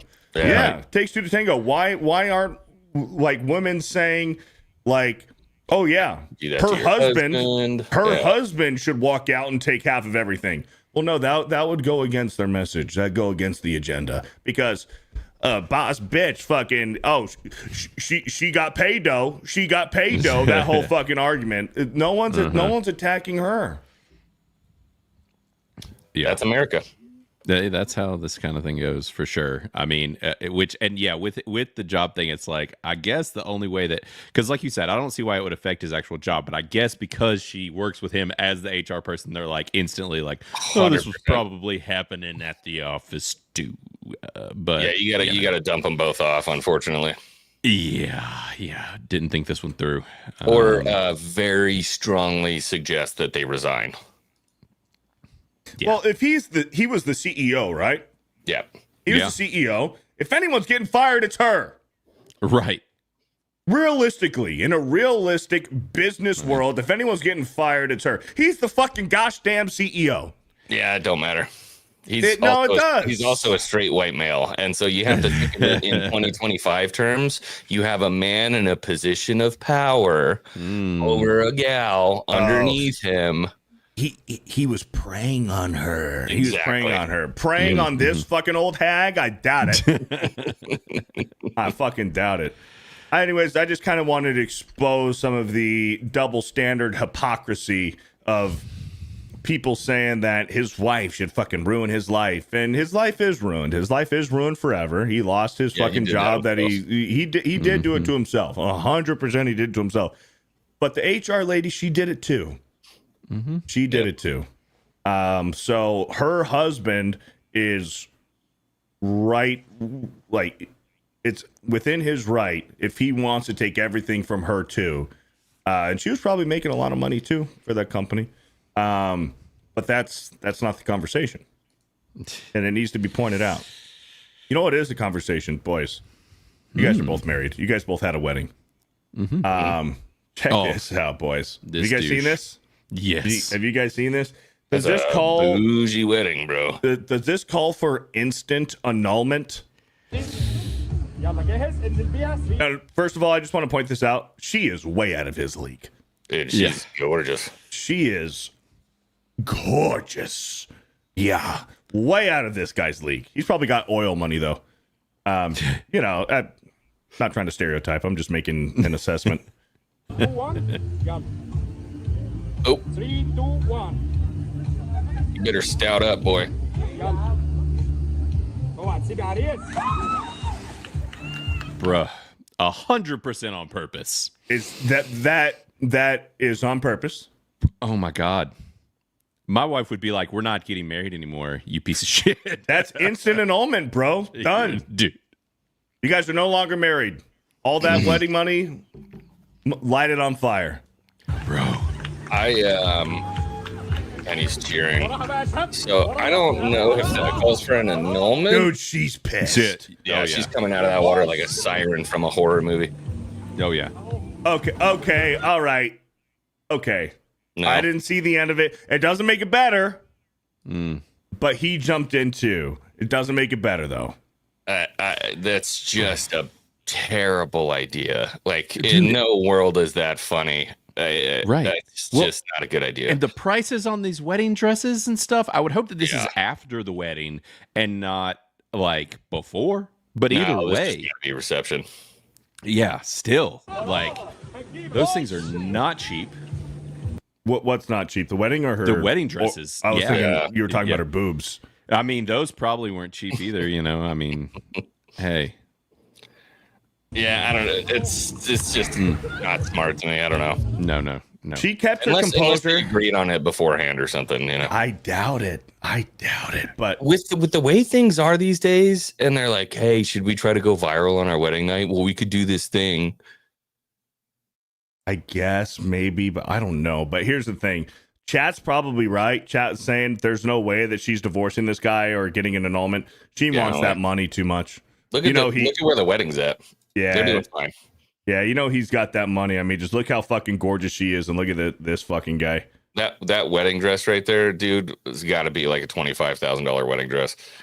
This guy is taming fucking cobras, and she's just a fucking supermodel, bro. Yeah, maybe I'm like putting my own situation on it. Really bad idea with my wife. Terrible. Not idea. good. Not good. It's not going to be. Wouldn't be a divorce, but that's a one-way ticket to the doghouse for a hot minute. Mm-hmm. And then, by the way, don't forget, she's going to hold that over your head for the rest of your life. Oh yeah. My Wedding night special ruined. day I've been dreaming of forever. Absolutely, dude. And you soiled it. Look, seems staged. Hey, listen, it could be. It could be. Yeah, I think it might be a clout chase. For the sake of the show, let's pretend that it's not. You know. He's not. Here's another one, Xwing. Have you seen what Uber's doing? No. Uber will let women drivers and women riders request to avoid being paired with men. So women drivers for Uber can refuse men Isn't that illegal? as a customer. It should be. It should be. I don't use Uber anyway, but I use Lyft. I like use Lyft better. Yeah. Yeah. Uber will let women drivers and riders request to avoid being paired with a man. That's awful, bro. Yeah, this just seems like really bad business. And here's the thing. I don't think guys care enough to make a big deal out of this. You know what I mean? But if we were smart, what we would do is we would just not use Uber anymore. Yeah, don't use Uber anymore. But here's the thing, like, why is the WNBA famous right now? It's because a bunch of dudes are like, yo, Caitlin Clark's she can ball. Like, all right, now dudes are paying attention to the WNBA. What was going on before that? It was women supporting the WNBA, and it was going nowhere. Yeah. So, this is just one of those things, like, be the bigger man here, I guess. I don't know, just don't use Uber. I'm not going to tell you what to do, but like for me, this is just gross to me. Like I won't use Uber. This is sexist and prejudice against men. That's just also like, I don't know. What do girls say? It gives me the ick. This gives me the ick with a company. Like who's making decisions? What board did this pass by for them to be like, yeah, great idea. Great idea. Great idea. Yeah. You know what I think? Riders should request not to have a woman driver because you're in fear for your life. Yeah, dude, the risk of your life ending is fucking tripled. Holy fuck, dude, this is insane. Blaine, did you see this? Uber will let women drivers and riders request to avoid being paired with men. Yeah, man. Yeah, that's wild. I mean, I get it. I guess like feeling uncomfortable. There's creepy dudes out there. Like, and I think if anything, maybe the thing is it should probably be like starts at like a certain time at night where you're like sundown. Start letting women like, you add the option or something so that they're not out with strange man riding around in the middle of the night. But also, it's kind of like it's a job. Like you took the job, that you're gonna have to ride around and drive people. Yeah. Like, well, I mean, there's plenty of crazy ass women around too. So, I mean, most of the dash cam videos I've seen of horrific Uber rideshare videos have been women in the back seat, drunk women, fucking pressing on the male driver. Yeah. Yep. And trying to freaking get under the skin or whatever. My buddy drove for a ride while. halfway through. Yep. My buddy drove for a while, and he would tell me some crazy shit. And which, granted, he's a man, so it was driving around with but it's like it's some of these stories he would tell me were freaking wild. So I mean, yeah. Hey, I just think Uber rideshare, all in all, is an absolutely horrible idea. I'm hedging my bets on them getting the self-driving cars doing it right, and right. Yeah. The only time I ever use rideshare, like Lyft, is when I'm in Vegas or if I'm traveling. Yeah. But most of the time, it's in Vegas. I want to get from a casino to a restaurant or to a different casino. I'm using Lyft. Other than that, dude, I'm fucking driving or carpooling with a friend. But for Uber, there's an easier way around this. There's a lot of steps going into this. You know how you eliminate all these steps? Just don't allow women to drive for Uber. I like what Mogwai guy said, dude. Just put on a wig. Like I identify as a woman. Right. Yeah, because then Uber, what are you gonna do? Discriminate against me? Huh? Yeah, they wouldn't be inclusive. Right. Yep. Yeah. I think just don't let women drive for Uber. That makes everything simpler. Everything simpler, but fucking Uber. Boycott Uber. Boycott Uber. Boys, I got one for the boys. I got a story here for the boys. Look at this. Joey Chestnut. It's just gross. Joey Chestnut slams 20 beers in 9 innings at a baseball game. Rookie numbers. 20 beers in 9 innings? That's legendary, bro. That's legendary. Did he have any hot dogs with it? Because if you do hot dogs with the beer, that's different. I'm sure he did. Right. I'm sure he did. I feel like 20 beers in 9 innings. I feel like that's not that hard. By the way, Game Time app Awesome app to get tickets. Awesome app to get tickets. Unless they were 18 ouncers. If they're 18 ouncers, that's a lot. Yeah. Well, yeah, ballpark beer, but I don't know. He's using this cup. I don't know, but 20 beers in 9 innings, dude. If I go to a ball game, I'm lucky if I slam 5 tall boys in 9 innings. Probably about a fiver. 5 tall boys. Which, and that's like 10 beers. You know why? It's because you have to wait in line for the beer. Correct. Right. Yeah. And they cut you off at the 7th inning. Yeah. Right, they do. Yeah. So you gotta prep for that. Yep. What do you think about this one? Let's see here. So this is a chick outside of a nightclub or a bar. Obviously, I don't know if this is glitter or sweat or what, but she's feeling herself. Boys. And check what happens. Beat his ass! Let's go! Oh! Did he just desk pop her? Bro. So she goes after desk pop? She goes after him, dude. She goes after him. Oh. She sees the security guard, swipes at him. Oh. She swipes at a security guard, and he returns the favor. Let's go! Bing. You hear it. And she's shocked. Everyone's shocked. Okay, boys. Why is she shocked? She attacked him. Because we all grew up, at least it seems like in my generation, that you don't hit women, and I still prescribe by that. 100%. Me too, of course. I don't think that this is justified, but it's hilarious to watch. And she's shocked, bro. Why are you okay? Why? It's okay. It's one thing if that's her.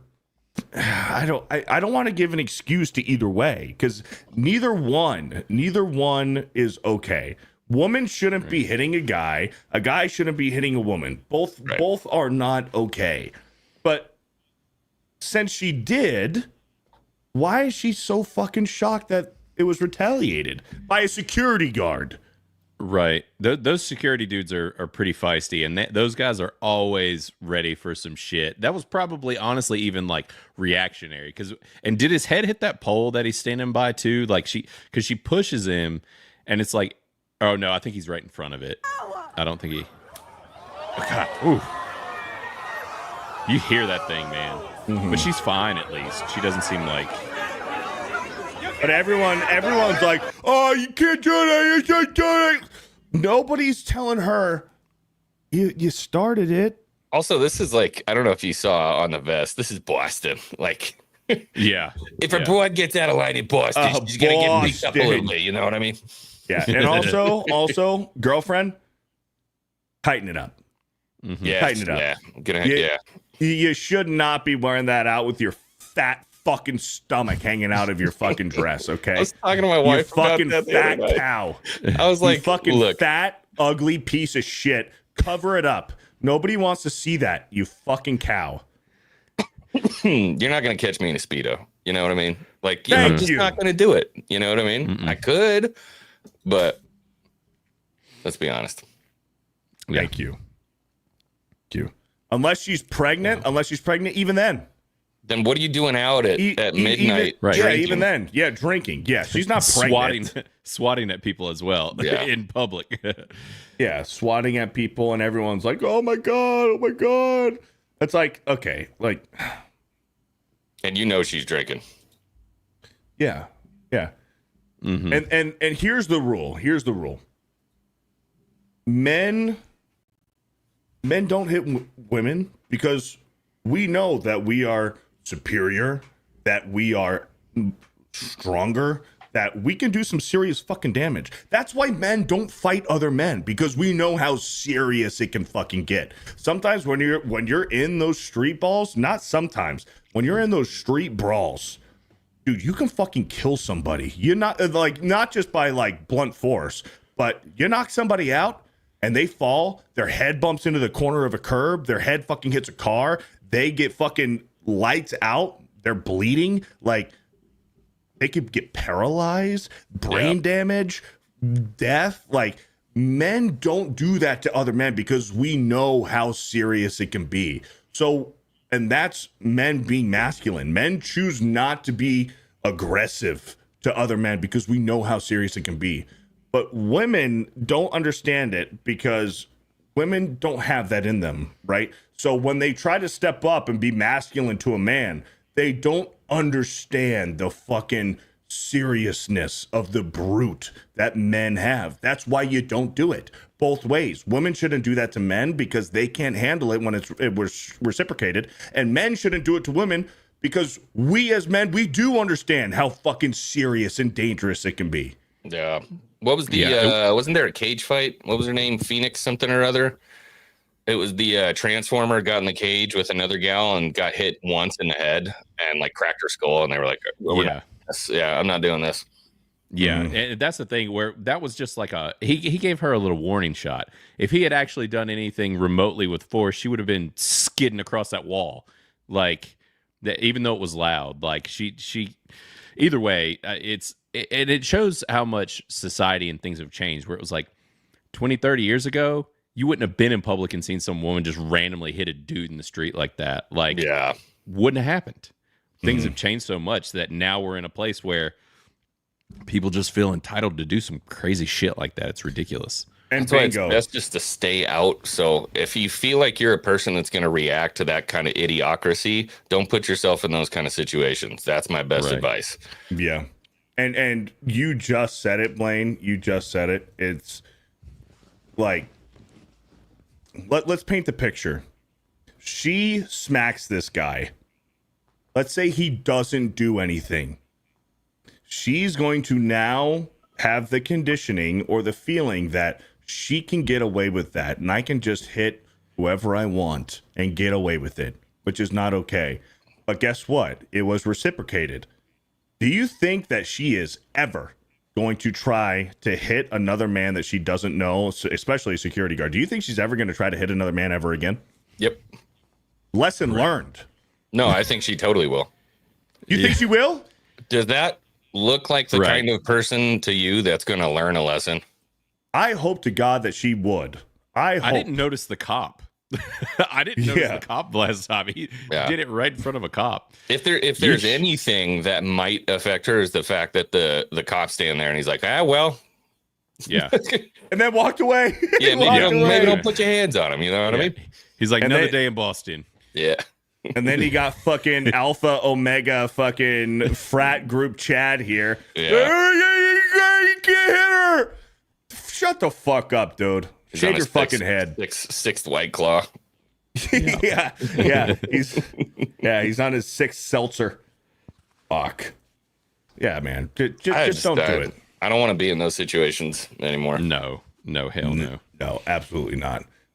Boys, I got an entry. So we wanted to do Babes of the Week, right? Yeah, I think we should. Yeah, I think we should. We could do our inaugural one, and then I'll work up a little something for the other shows. We'll do a little Babe of the Week. I got a Babe of the Week entry. You guys might have seen her before, and I know that Blaine has an entry too, but here's my entry, Babe of the Week. Oh, and then we can poll it after. Yeah, there we go. Oof. I like that. All right. This chick is Sabzada. Do you guys recognize her? I cannot pinpoint what nationality she is.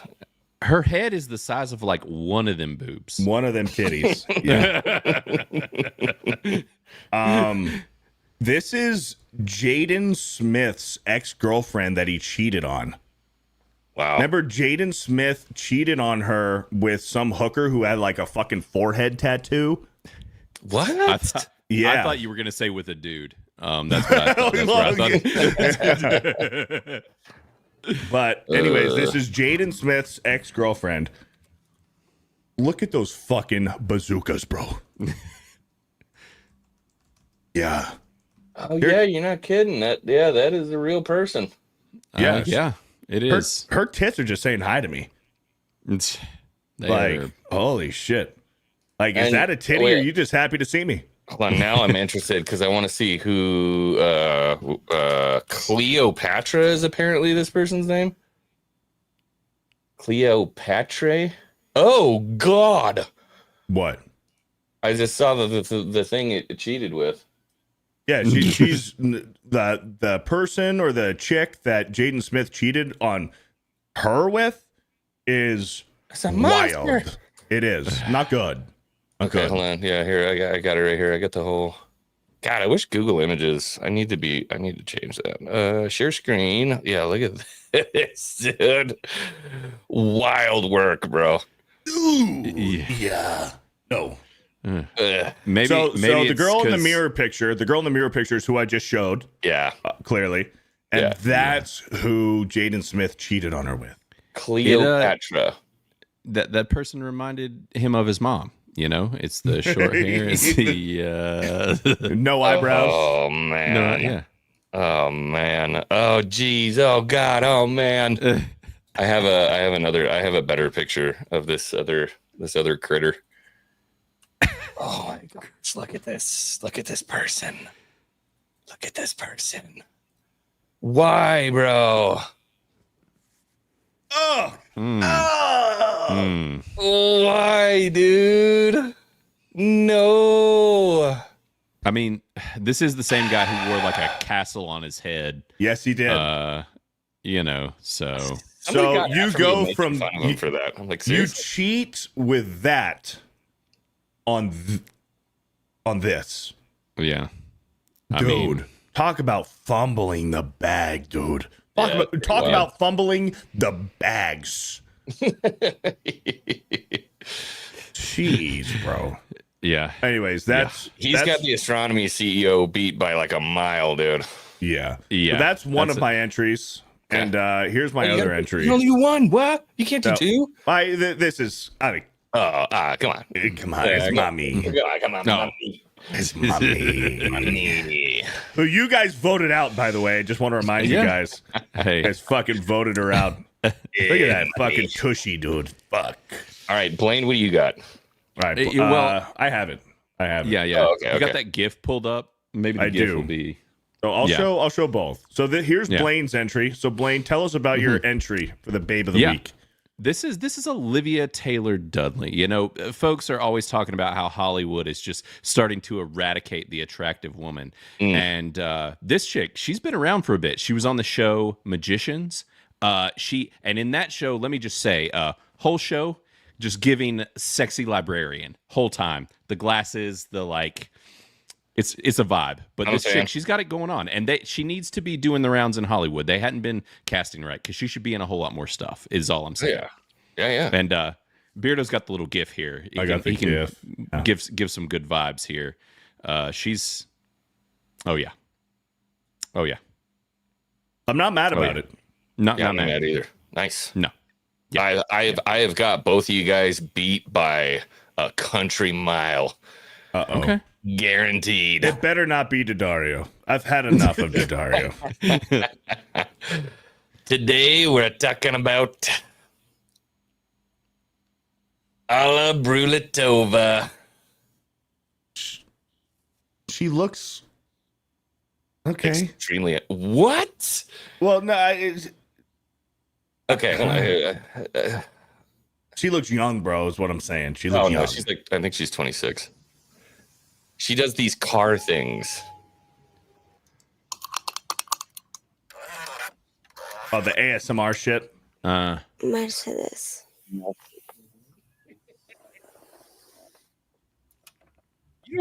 Mercedes.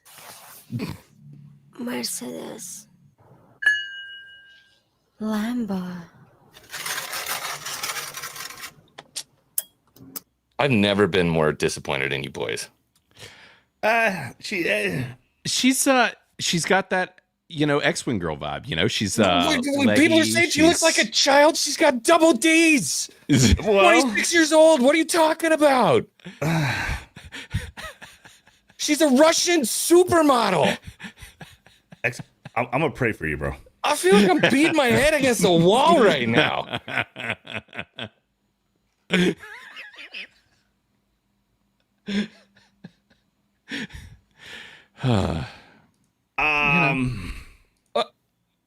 I think it might have been the ASMR.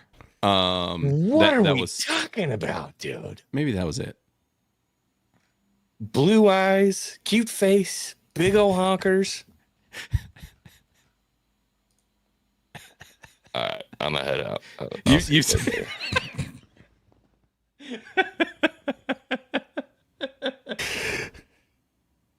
Hey, Xwing,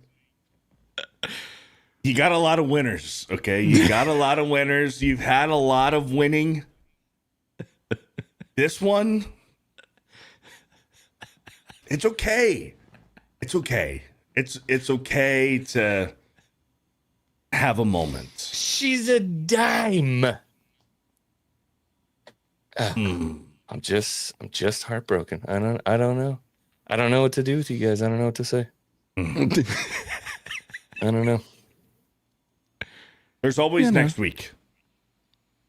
Is it because she's Russian? Is that why? It's because she's probably a communist now? I think it's because she looked way too young for any of us to be checking her out. Yeah. Hold on. What was her name? What was her name? Alla Bruletova. Never mind. You're gonna have to show us. I'm not typing that in. Okay. She's pretty. Nobody thinks she's pretty. Huh? She's pretty. She's I have Down syndrome, huh? Is that what we're saying? This is not an attractive woman. She's pretty. She's pretty. Yeah, she's pretty. She's there's something. Yeah, I can't It's pinpoint it. her eyes are too far apart. I'm out. Her eyes. Done. We're done with the conversation. We're done. You asked if you have Down syndrome. Kalesti says, yes, indeed you do. I'm 26 years old. Don't make it weird. You're making it weird. Oh, I believe you. 26. 26 is the new 17. You gotta pick a new podcast. hey, you know what? Xwing, there's always next week. Maybe you can show Alexandra Daddario next week. Right. We know what the winners are. You know, she'll win next time. You know, we need a little palate cleanse. We can check out this fucking honkers right here. You putting a 13-year-old on stream? No. Right. Weirdo. That's weird, bro. Okay, you know what? Okay, hold on. Hey, listen, let's bring up a.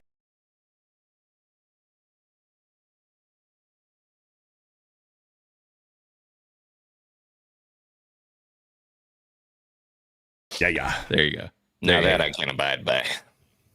Yeah, I mean, I saw several Blaine wins this time. You know, I'm just saying, I saw a couple of those in chat. So you know, I think it's a Blaine pick. Oh shit, we got. Oh shit. We got footage of Joey Chestnut before and after that challenge. Oh god. Here we go. Joey Chestnut, American legend. American legend Joey Chestnut here. This is me before the 99. So they tried to do 99 beers and 99 hot dogs in 9 innings. That was the attempt. Ooh. Woof. So Joey Chestnut, this is me before the 99. I'm Joey Chestnut. This is me after the 99. I'm Dana Beers. This is me before the 99-99-9 challenge. What? What are you asking me? Why are you sticking your fucking camera in my face, man? What do you want? What is this? This is Dana Beers. Oh, that's what. Oh, my bad. I'm Dana Beers after the 99-99-99. Bitch. Fuck. My name's Ohio State, and this is me before the 99. Oh, he's gonna be destroyed. Challenge. I'm Ohio State, and this is me after the 99-99-9 challenge. You can tell that boy didn't have the frame for what he was about to attempt. He didn't have it. He didn't have it. All right, boys. Let's do a tier list. The chat loves the tier list. Chat, you guys are welcome in on the tier list. We can be persuaded by super chats, 20s and above. We can be persuaded. Fantastic Four this weekend. I don't know if I asked you guys on stream or backstage. Who's seeing Fantastic Four this weekend? I am. Blaine, you're seeing it tomorrow night. Tomorrow, yeah. Yep. So I'm seeing it on Friday. Reviews are looking good, surprisingly. Looking good. Yeah. They're even saying that Pedro doesn't ruin it. That is the biggest thing. That's the biggest thing that I'm seeing. Jeremy Johns said it, and Chris Gore said it, that Pedro Pascal He's an insufferable person in real life. Pedro Pascal, the person, is insufferable. Pedro Pascal in this movie as Mr. Fantastic did a really good job, apparently. Right. I saw some of the CG from the action stuff, and I was like, that's pretty good. They said that the CG in the movie looks really fucking good. This is the problem, though. We're so used to biting into everything that we hear before a movie comes out. Right. And so we go in with an expectation. And to be perfectly honest with you, I think I have more of a reason than you guys to be just irritated with Pedro Pascal because I get called him every 20 minutes. But yeah, I'd like to see it. I mean, I'd like to see it. Shit. Llama Pajamas with the 20 says $20 on the blonde. Oh, wait, the list hasn't started yet. We'll take it into consideration. Blaine, are you excited for Fantastic Four? So I'll say this. I was not excited at all. And then the reviews from some of the people that we trust have slowly started rolling in. And I'm like, man, I might kind of be excited about this. And the fact that multiple of them were like, it's substantially better than Superman. Like it looks fantastic. The trailers don't do it justice, all this stuff. And I'm like, y'all are saying all the right things. I'll stay cautiously optimistic, but I'm actually, and all of the casting outside of Pascal looked great, seemed great. And then the weird Shalabal female Silver Surfer thing. Outside of those two things, before all of the bad press, I was fairly excited. But they're all also saying that it's like all the press was just kind of bad press. Maybe they should start telling all these people involved with these movies to just shut the hell up. Stop talking. That's what I'm hearing as well. That the bad press leading up to the movie is what was giving people kind of like the iffy feelings, and all the bad press doesn't translate to the movie. That the movie's good. Pedro Pascal's good. The Invisible Woman's good. The Thing is good. Galactus steals the show. Galactus is fucking awesome, apparently. The iffiest casting for me was Johnny Storm. I don't like the actor. I know that he's, riding the coattails of Stranger Things season 4. Oh, that's right. He's like the super hot actor right now, whatever. And then they cast him as Johnny Storm, and when I look at him, I don't feel the Johnny Storm vibe from the guy. Well, it's like the last one we got was freaking Chris Evans back in the day. He was ripped as shit. He was like hothead. He fit the role. It worked. Chris Evans was great as Johnny Storm. He was. And so that's hard to go up against. Now, I hope he does great, but we'll see. Which I loved him in Stranger Things, but I don't know that he was the right pick for this. But we'll see. Maybe he owns it. So yeah. I thought if anybody were to play Johnny Storm, Zac Efron's name was getting thrown around there. I'd have been fine with that. Or the other guy from Stranger Things, the not necessarily redheaded, but like a lighter brown hair. His name? No, not Steve. No, not Steve. The guy. What's his name? It's hard to pronounce. Docker Montgomery. Was he the older brother? Montgomery. He was the older brother to the redhead with the stash. With the stash, with the mullet and the stash. He would have been good. Dark Montgomery, I think is his name. Movie, he was. Yeah. He was Jason in the Power Rangers movie. He would have been a good Johnny Storm as well. Billy. Yeah. Was his name Billy? Yeah. Billy. I would have liked him as Johnny Storm. He would have been great. Yeah. Yeah. Yeah, which I will say, I saw some clips coming out with him and the guy that's playing the Thing, Eben, whatever his last name is.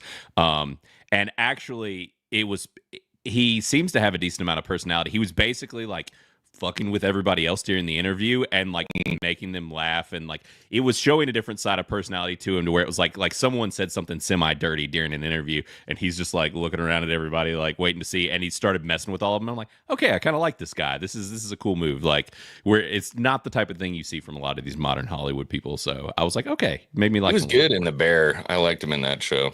Oh, Evan. Yeah. So we got the definitive bro science Marvel movie knockout bracket. Ooh, God, this one starts weird. Marvel movie knockout bracket. I get why these two are well pitted against each other, because Iron Man 3 is not loved. Some of these don't have a matchup. Some of these are already headed towards the second round for some reason. Again, I didn't make this. I just found it. Should I try to find another one? I don't know if this is up to date. Yeah, that's weird that they're not filled out. Just run it. Is this up to date? I think it's when they wind up with an odd number. Oh no, there's like a bunch of them. So this is going up. Endgame seems to be the last one. No, Spider-Man: Far From Home, which is fine. I mean, I haven't watched a lot of them since then. This will be fine, I think. Iron Man 3 or Thor: The Dark World. Both of these movies I've probably seen once. Yeah, sorry. Go ahead. I don't want to be the first guy this time every time. Yeah, you're good. I'll go. Yeah, I actually like Thor: The Dark World more than a lot of people. I wasn't as crazy about Iron Man 3. I've seen it multiple times, and every time I'm just kind of like, it's okay. Thor: The Dark World was actually on one of the more like serious ones in the MCU. Before things got goofy. I actually don't mind this movie, and it was done by one of the Game of Thrones directors. I actually like it okay. Yeah, the thing about Thor: The Dark World, at the time, it was like, this movie's terrible. Like, this movie sucks. I think it's aged pretty damn well.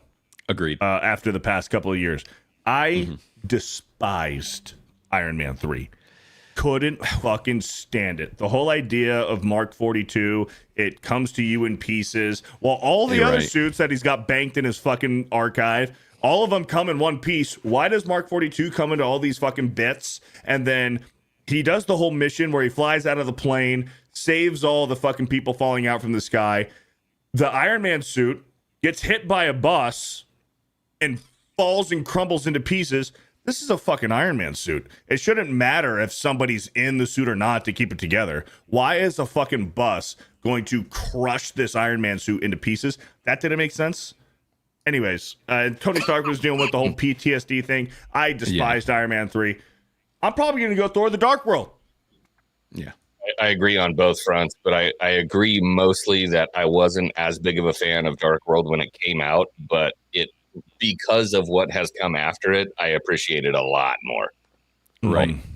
You put that up against Love and Thunder and yeah, we don't talk about have that. a conversation. yeah. I think Dark World definitely wins this out. Which is kind of a bummer too. Yep. Because I'm a huge Shane Black fan who did Iron Man 3, and Shane Black has done some awesome movies. This was just not one of his best. Yeah. So, Thor? Yep. Yeah. Beautiful. Captain Marvel or Age of Ultron? Oh, come on. Age of Ultron all day. Age of Ultron? I mean, come on. Black Panther or the first Thor? Dude, come on. Yeah, am I crazy? Yeah. First Thor. First Thor. Yeah. First Thor. That's easy. Yeah. Ooh. Why are we going back to this already? Civil War or The Dark World? Civil War. Yeah. Anything from that group right there is gonna body. Yeah. Iron Man or Ragnarok? First Iron Man or Ragnarok? Yeah, first Iron Man. First Iron Man. First Iron Man. You're talking about the genesis of some of the greats. Oh yeah, right. This is And that's the thing with Ragnarok. That's one of those that didn't age as well. I liked it when it first came out, and the more time that's gone by, I'm like, oh, this is where things actually went a little south. Well, that's because Ragnarok was supposed to be like the first really like super irreverent, like odd and Taika Waititi style, and it was like, oh, well, this is goofy and fun, and it was the Guardians of the Galaxy effect. Yeah, and then everything was goofy and funny after that, and I'm like, I'm over it. Yeah. Yep. Endgame all day. I gotta take Endgame. I have a feeling this is gonna be Endgame versus Infinity War in the championship. Yeah. Thor or Guardians? No. Guardians. For me, all day. Yeah. The first Guardians. Yeah. Oh, do we have a Thor out of Xwing here? I really like Thor, man. The first Thor is good. Yeah, the first Thor is really good. I really like Fish out of water story. He's got to overcome his godness to be more humble. there's a good message in the first Thor movie, but yeah, Guardians of the Galaxy is great. I understand that you guys are going to take Guardians. I love the first Guardians a lot. But I know I'm going to lose, but I think I'm going to have to stick with Thor. Oh, Okay. Guardians. Well, Blaine, we're going Guardians. Yeah, all day. And I get it. It's a close Civil War or the first Iron Man? Civil War.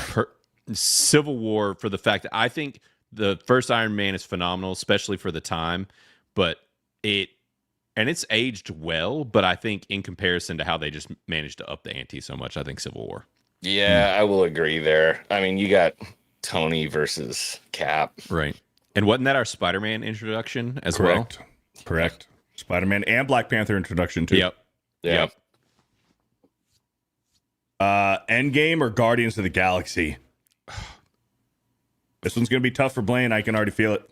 Yeah. I'm a huge fan of the first two Guardians movies, like huge. I love them. They're like my favorite in the MCU. And I have a ranked list on Critic List, and I think technically Endgame is ranked higher, but there's like, it's kind of like X-Wing with Thor. Like I'm like Guardians is my jam. It's so tough for me because Endgame is like, it's one of my favorites for sure. But I think I'm sick of people just like slobbing all over it constantly that it's like the greatest film that's ever been made in mankind forever. Right. But I think just because it's tough because you're talking about like the end and the beginning, you know what I mean? Right. I think Guardians stands so well on its own.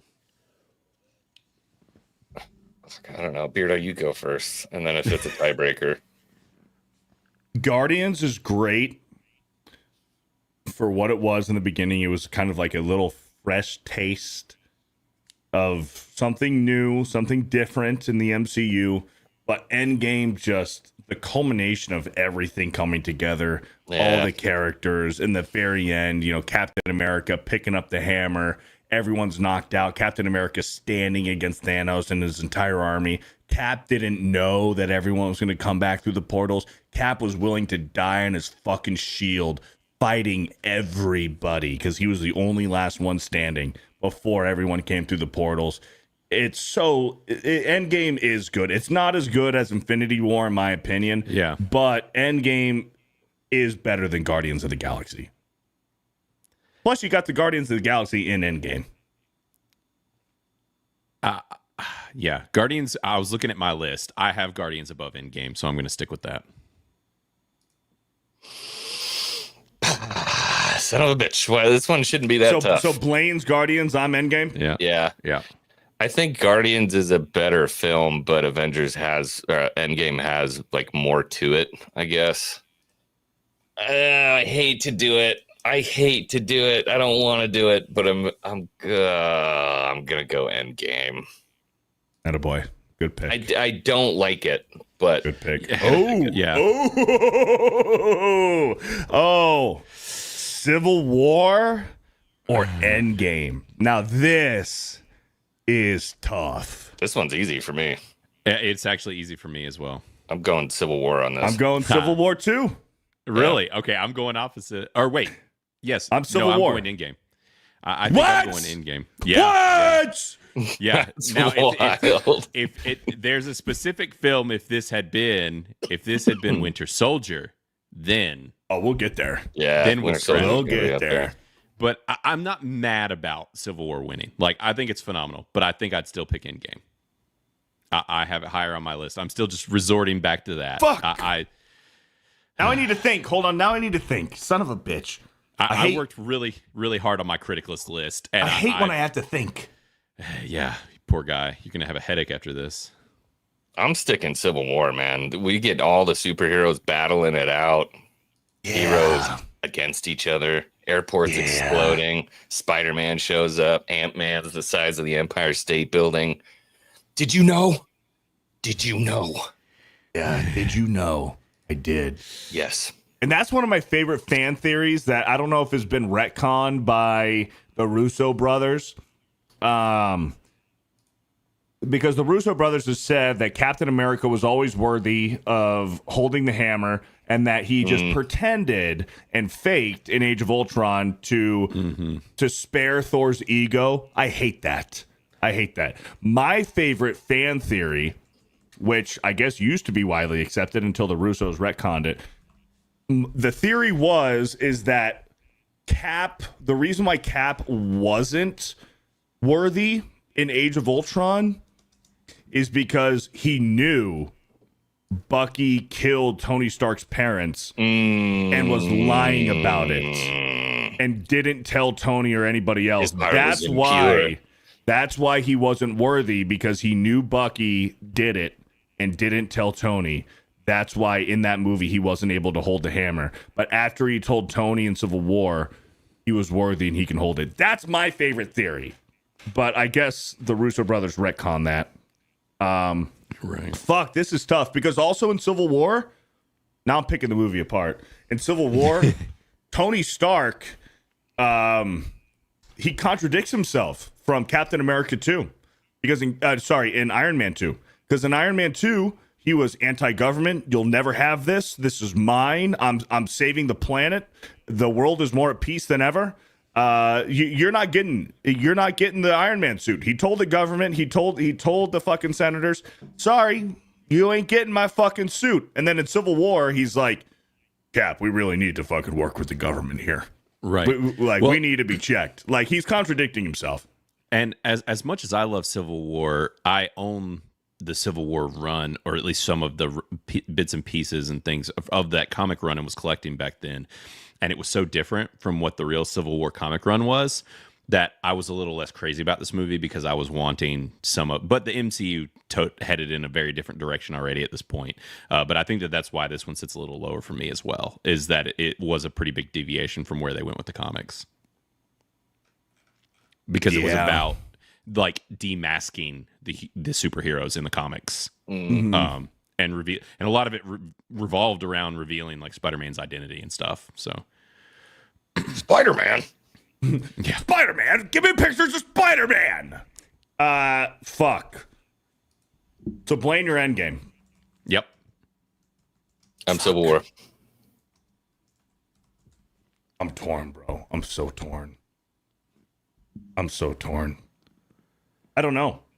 I really don't know. Somebody send a $50 super chat for one of them, because I don't fucking know. Shameless grift. I don't fucking know, dude. This is tough. Because Endgame, the time travel stuff in Endgame it's cool while you're watching it, but when you're thinking about it, you're like, this is kind of lame. Yeah, it could. Yeah. I don't know, man. Yeah. But then Hawkeye gets the phone call. Yeah. It's like, hey, you there? And then Ant-Man's like, hey, guys, I think it worked. And then the fucking everything explodes. Yeah. And this is when the Guardians first came into the mix. And like, there was some cool freaking stuff in Endgame, man. I mean, they are very much on the same page. It's just Endgame is kind of leveled up of what they were doing in Civil War. In certain ways, as far as they're both going to get bodied by another movie anyway. Just move it on. Yeah. Cody Gray's right. Just move on to the next round, because they're both. Because the movie will be better anyways. Fuck. Yeah. All right, I'm gonna go Endgame. I'm gonna switch. I'm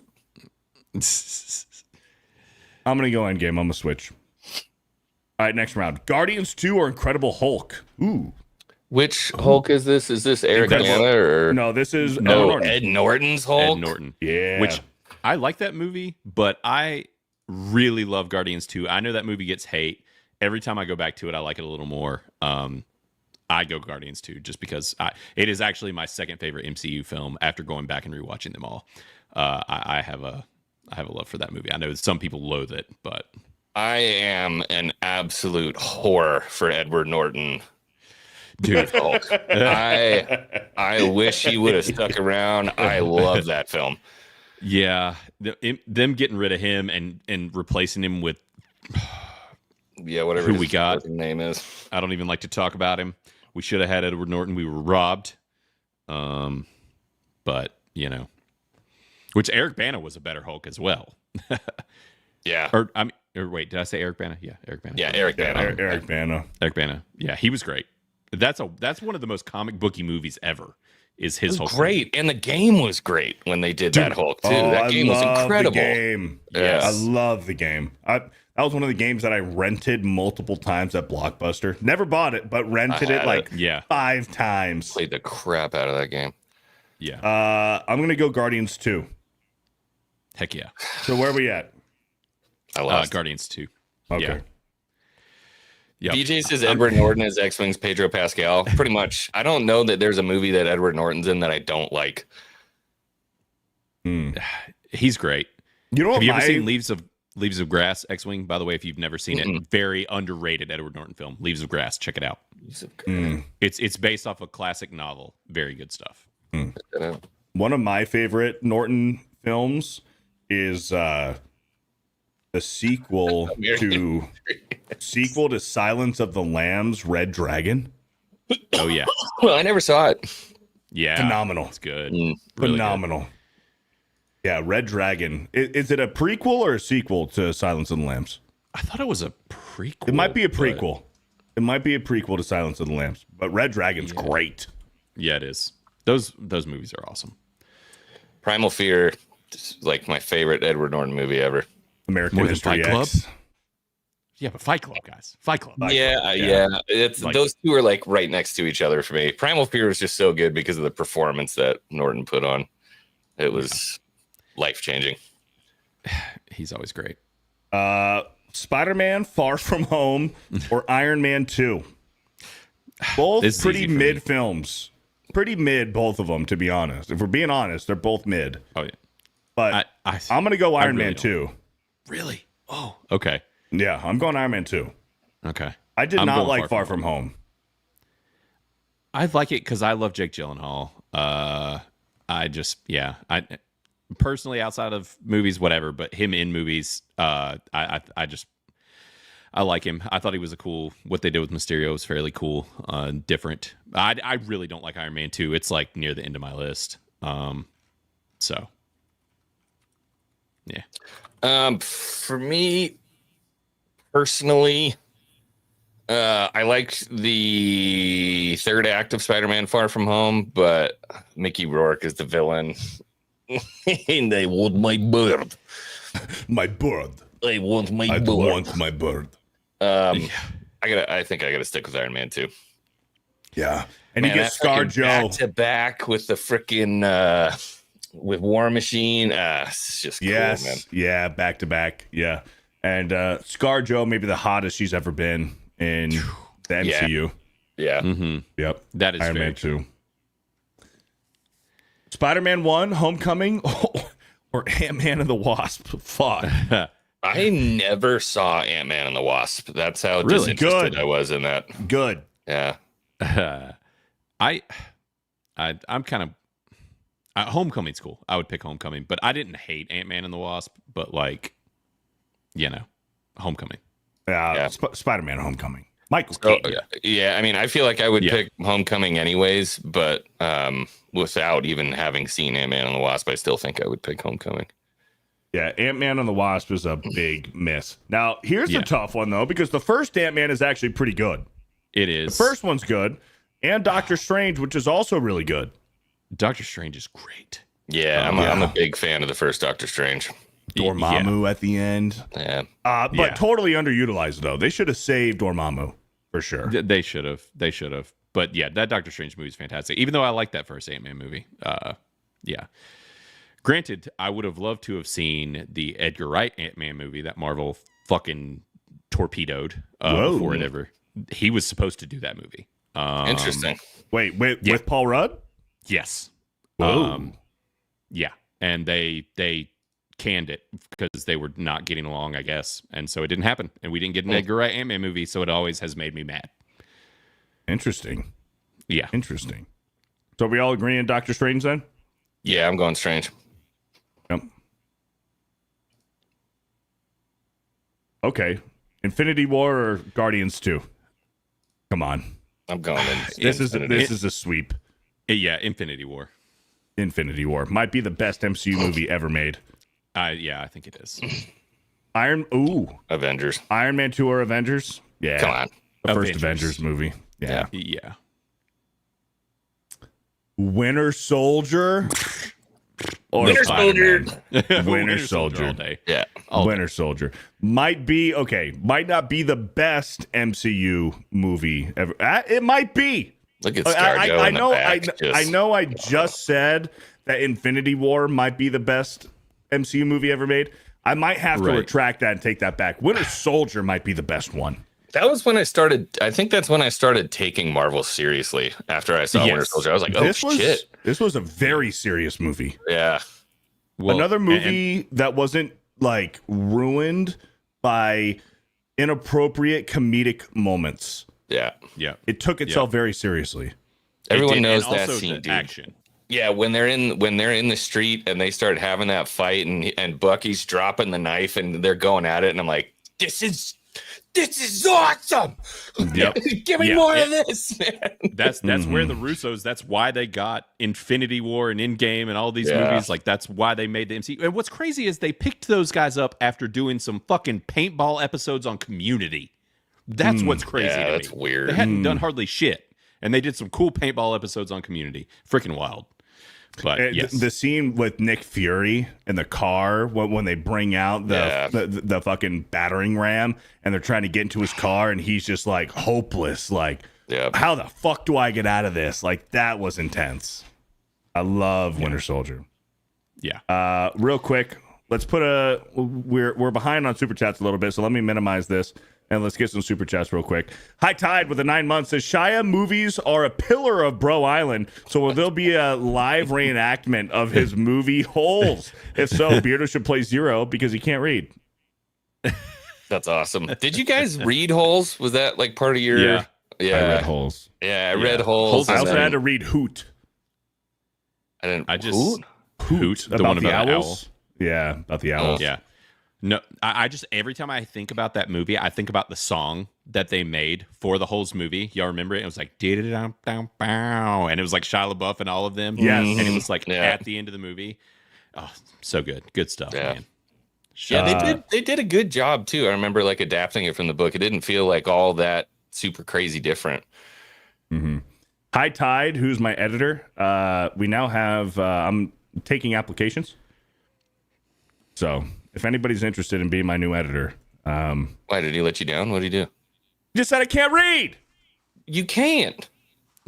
I try my best. I try hard. Xwing, do you want to read a few?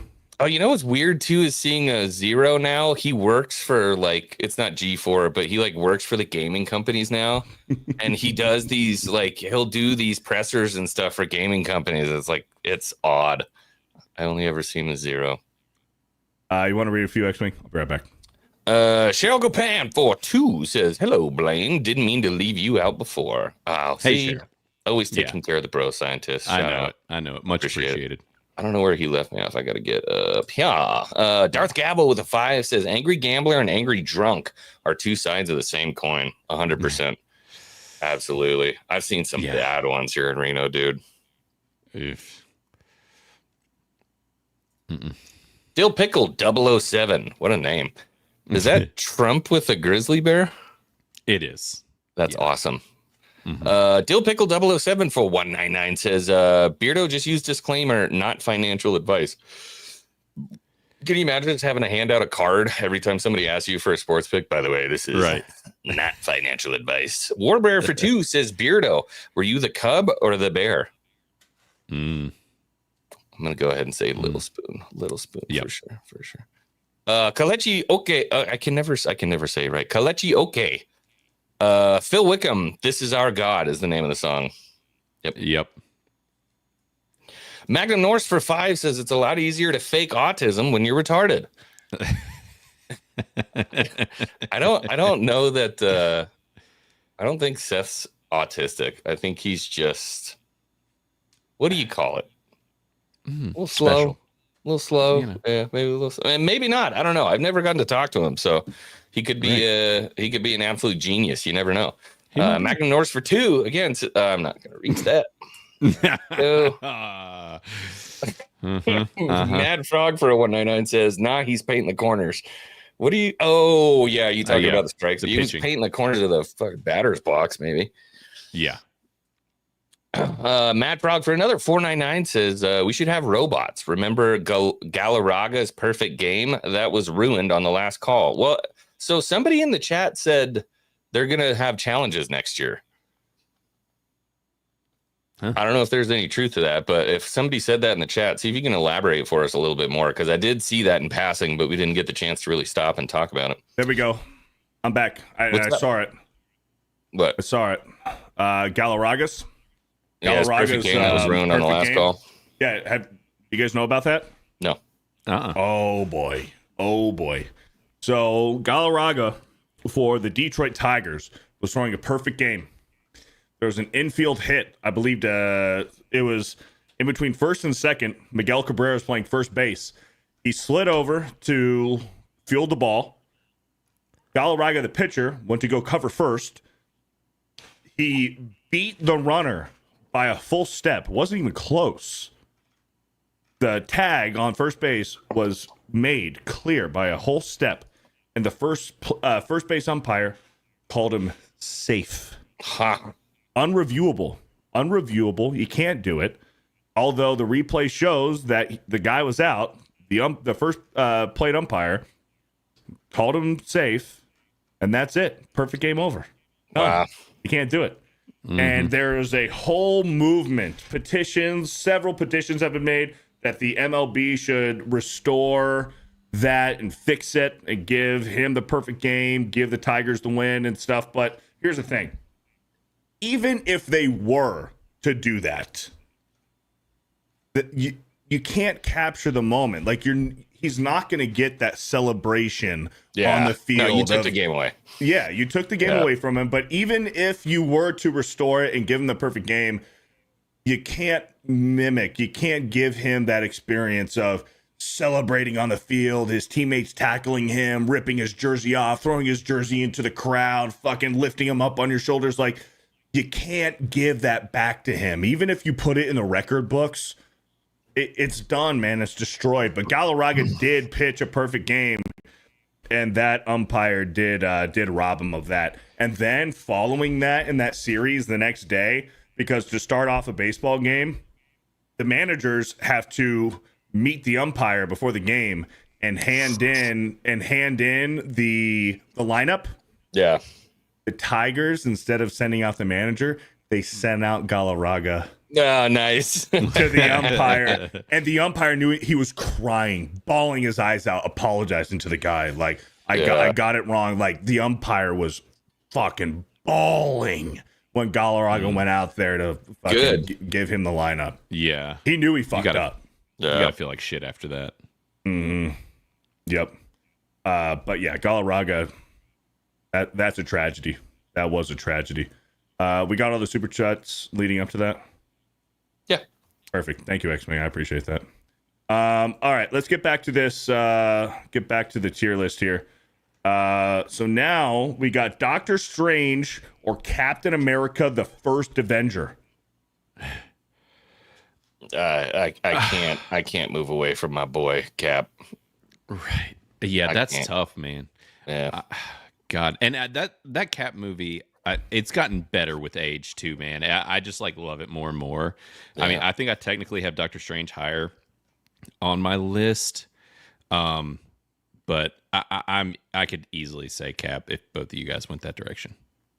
I'm gonna go Cap too.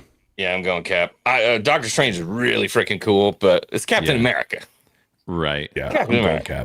And Red Skull, the period piece, like all that. It's just, man, it's a cool ass movie. Plus Hugo Weaving as Red Skull. Yeah. And Hugo's, that's my boy. Perfect. Yeah. Infinity War, the first Avengers movie. I mean, Infinity War. Yeah, I think I'm gonna have to go with Infinity. I've got a lot of love for the first Avengers movie, but this is it's a tough one, man. It's like, that's like putting the Sorcerer's Stone up against, fucking right. It's tough, but I'll go Infinity. Infinity War. Yeah, good choice. Winter Soldier. Oh, all day. Yeah. Winter Soldier. Winter Soldier. And you know what's coming up next? We're going to have Infinity War or Winter Soldier. Yeah. This is for all This the is marbles, for all the man. marbles. Yeah, this is pretty much it here. This is the one that's probably going to win. So who's winning? Buck. Shit. Because, oh, man. Like I said, I keep coming back to my criticalist list because I was very meticulous about it. I have Infinity Wars first. Whoa. Yeah, I adore Winter Soldier. I think it's a freaking phenomenal movie. That's the thing is like my top 5 Marvel movies, you could just mix them all up and they're all right up there together. Like, they're all phenomenal. So I'm, I'm gonna go Infinity War. There's moments. There's moments in both of them. You have the hand-to-hand combat between Bucky and Cap. You also have at the very end when Bucky's shooting Cap. Cap takes like 7 bullets and still fucking standing, which is insane. And then Bucky's beating the shit out of him, and Cap's like, "It's because I'm with you to the end of the line." And then Bucky's like, "Oh fuck, like I know you, like I do know you." And then they fall down to the water. Like there's so many great moments in Winter Soldier. When the elevator fight. Yeah. The elevator fight in Winter Soldier's awesome. Then Infinity War, you have Thor crash landing in Wakanda. Yeah. You know, bring me Thanos. Yeah. Like, oh man. And the snap, dude, like that broke Yeah. everyone's brain in half. Like the snap is one of the biggest moments in cinema history. He did it. Like he did it.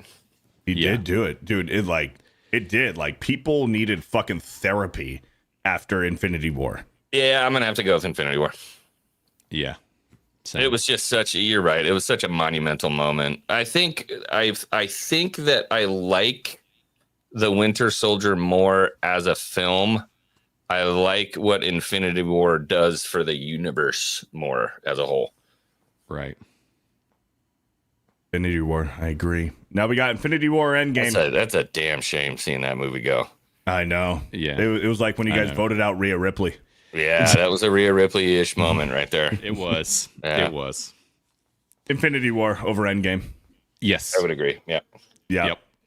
So Infinity War wins. Infinity War's the champ of the of this MCU movies here. It really should have been the championship. The real championship was Infinity War and Winter Soldier. Yeah, 100%. 100%. That was should have the been on real the other side of the championship. bracket. And I mean, for example, also like we didn't have, which is in my top 5, we didn't have No Way Home in here, and No Way Home is awesome. None of us ever thought we were going to get freaking Tobey Maguire back and Andrew Garfield back. That movie's making bad back jokes. Oh, I felt so vindicated. Bad back. He's like, wow, you guys both fought aliens? I never fought an alien. I just fought a guy in a fucking rhino suit. And Tobey Maguire's like, no. You're amazing. You are amazing. It's like, because he's the amazing Spider-Man. I love it. He's like, what are the Avengers? Were you in a band? That shit's fucking gold, bro. So Dude, good. And Andrew Garfield might have been the best part in that movie too. He's like, all right, I'm Peter 1, you're Peter 2, Peter 3. I love it. It's so good. It's so good. Where do your webs come from? Like, just God. It was good so good. Yeah. Yep. You make your webs inside you. Yeah. I love it. All right. Well, there you go. There's the definitive bro science tier list for the MCU movies. It's Looking fair forward for what to, we got, but there needs to be a different list out there somewhere. Yeah. Yeah. I'm really actually like from what I've seen from oh no. Okay. I got something to show you guys real quick to close off the show. But from what I've seen from the reviews for Fantastic Four, I wasn't too excited leading up to it. I thought I was going to go in thinking, meh, just, that's another Marvel slot movie. I'm actually really looking forward to it now. Yeah, same. I freaking hope. And yeah, we'll see. I don't know if I'm looking forward to it, but I'm more hopeful, I think, than I was seeing some of the people that I trust when crap is crap and something is good. using their judgment, especially when it's not going to be the popular opinion to give an honest movie review. So definitely a lot more hopeful, but that doesn't mean that I'm going to like it. So we'll just have to see. Yeah. I got this one last thing to show you guys. So the NFL has been unveiling some new uniforms, some new helmets that teams are allowed to wear. Because for the longest time, NFL teams were only allowed to wear one shade color of helmet. But now they're allowed to have different colors. So the Browns, the Cleveland Browns, unveiled that they have a new color helmet today, sponsored by Dude Wipes, by the way. Yeah. Pay attention to this guy in the number 8 jersey right here.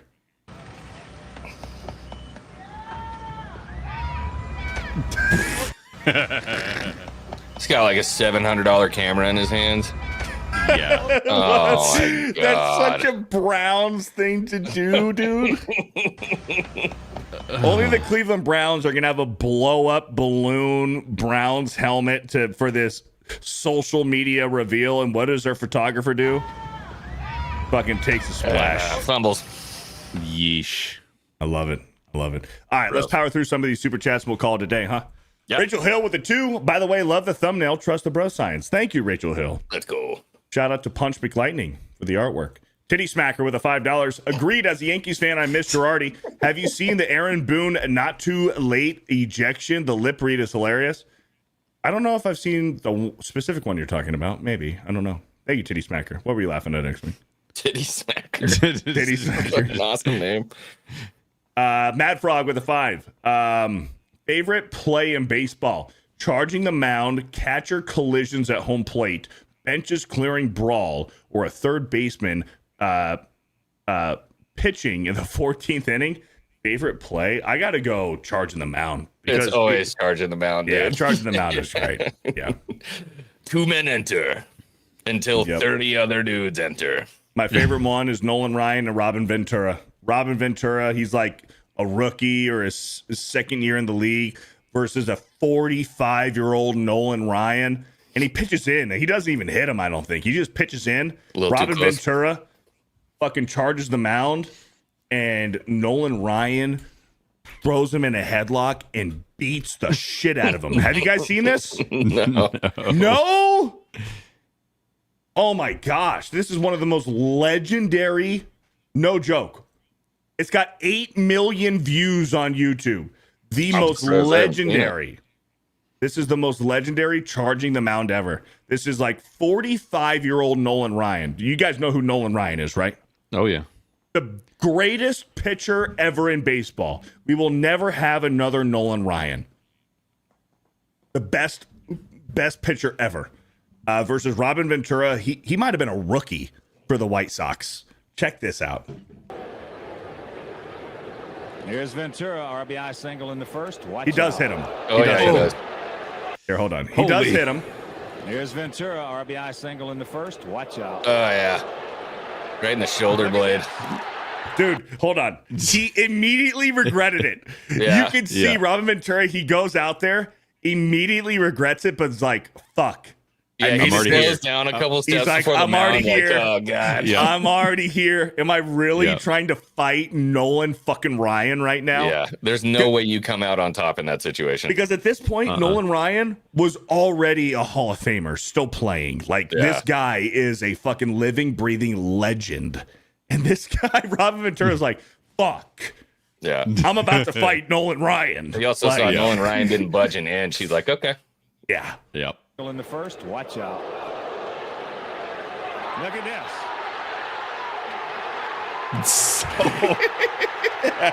Come here, youngin. Come here, young man. Let me teach you a thing or two. Oh, God. Friggin' dog pile. Just like no hesitation. I'm going to throw you in a headlock and beat the shit out of you. Shout out to Nolan Ryan. Fucking legend, man. That dude, Nolan Ryan, he did an honorary first pitch for the Houston Astros when he was like 60 years old. Pumped it right down the middle, 85 miles per hour. No way. Yeah, dude. Yes. Monster. Still got it. Yes. Hold on, dude. I love nerding out about baseball. Is this it? Is this the one? I think it is. Of course, I have a fucking advertisement. Bear with me, chat. I mean, it is a Caitlin Clark Gatorade commercial. we like Caitlin Clark. Did she get hurt? I heard something about her getting hurt recently. Yeah, she's hurt. Oh, So this is for the postseason. Here's Nolan Ryan. I think this is the one. Nolan Ryan goes out there. He's like 65 years old. Yeah. Great shape. And he pumps it down the middle like 85, bro. Well, come on. Champ. Freaking champ. He was hurt the next morning, but man, he pumped it. What a stud, dude. Nolan Ryan, fucking legend. Matt Frog with a $5. Thank you, brother. Ackle W with a 4 months. In regards to the Coldplay CEO, I hope the husband of the HR lady gets all assets when he divorces her. Not enough people are talking about that, man. That's what we were saying. That was our point. Yep. That's our point. Thank you for the 4 months. Quagmire with a 5. Blaine's giant American flag is compensating for his shitty heavy metal take. Just fix the score. It's cheaper. I'll never live it down. That 69, which I think is an appropriate number for a movie as horny as that one. But hey, never gonna live it down. I think it fits. Yeah. Nick S with an 18. Did you see the Phillies reacted to the Coldplay incident? It was hilarious. A lot of people did. Yeah. A lot of people have. But yes, I did see that. Yeah. With the Philly fanatic. That Frog with a 1-9. Arnold cheated with a woman who resembled Predator. Yeah. Yep. It's always a weird one. You know what I mean? Dude. It almost seems like it's always like someone less attractive than what they have. You're like, what's the deal? Like, can she suck a golf ball through a garden hose? Like, what is happening? I don't know. I think she was a maid. She was like the maid. Yeah. She wasn't a looker, but let's not pretend. Maria Shriver ain't a fucking looker either. Maria Shriver's rough, especially later in age. She's rough. Think about like Tom Brady. He's dating what's her name, Giselle. He was married to Giselle and they have 3 kids together. Yeah, like she's been a smoke show for a hot minute. I didn't see who he cheated on her with though. She cheated on him. Oh, was she first? She cheated on him She cheated on him with her Brazilian jiu-jitsu coach. And now they're dating, of course. Nasty too. And they got a divorce. She winds up dating the guy, so that only further proves the point that she was cheating on him with him. Yeah. And now she's pregnant with the guy. They're not even married or engaged. No, Yeah. I didn't know that. Yeah. Oh, you fool. Yeah. Giselle. Yep. Well, here's the thing. Rule number 1. Don't allow your wife to get private jiu-jitsu lessons. Do you know what goes down in jiu-jitsu? You ain't fighting, you're rolling together. You're fucking wrestling together. It's body on body. Yeah. Do not let your wife take jiu-jitsu lessons. Just don't do it. No. Bad idea. Big no. JJ52 with the 4 months, in quotes, unconditional love is only for women, children, and dogs. Nobody cares. Work hard, do better. Beardo fat, Jeremy's gay, Mike epic. What? And Xwing's a dumb name. Whatever. Thank you. Irish whips and arm drags with a 199. SI is self-improvement, boys. Big hog, though. Then you're doing great. You're doing just fine. Yep. Joe Rosie with an 11 months. Hail, Beardo, Xwing, and Blaine. Much love to all. Hit the like button. 450 people in here. Those likes should be up to almost 500. Let's go. Smash the like button, boys. Yes. Smash the like button. Thank you, guys. Helps with the algorithm. Irish whips and arm drags with a 5. Goes for siblings too. Have 3 sisters. 1 threw hot coffee at me. She's lucky I was having a good day. And starts at home. Thank you. That's a tough one when it's your sister. Yeah. Eric K with the 5. The media and feminazis are to blame. She is lucky he did not put force behind it. Some guys might not. They have put out woman can take out any guy. They have put out woman can take any guy. I guess. Well, yeah. I get what you're saying. Thank you for the 5. Llama Pajamas with a 5. Is this the same Jaden Smith that wore a house on his head? It is. Yep. It is. The Smart Review with the $5. Hey, are you going to see Fantastic Four this week? I am on Friday. I hope it's better than Superman. I hated that film so bad. On my stream, I tossed my shirt in the trash. Good. Wow. Dang. Good. That's brutal. Thank you. You got llama pajamas with that 20 bucks on the blonde. Thank you. Eric K with the 2. Silver Surfer is Nolan Rad. Pedro no. Hard out. Yeah, I don't blame you. Yeah. Yeah. It's your money. Spend it how you want. Mad Frog with the 5. Mike should play 0 because he's black. Good luck to the guy who has to carry him up a mountain. Damn. Damn. That's a fat joke.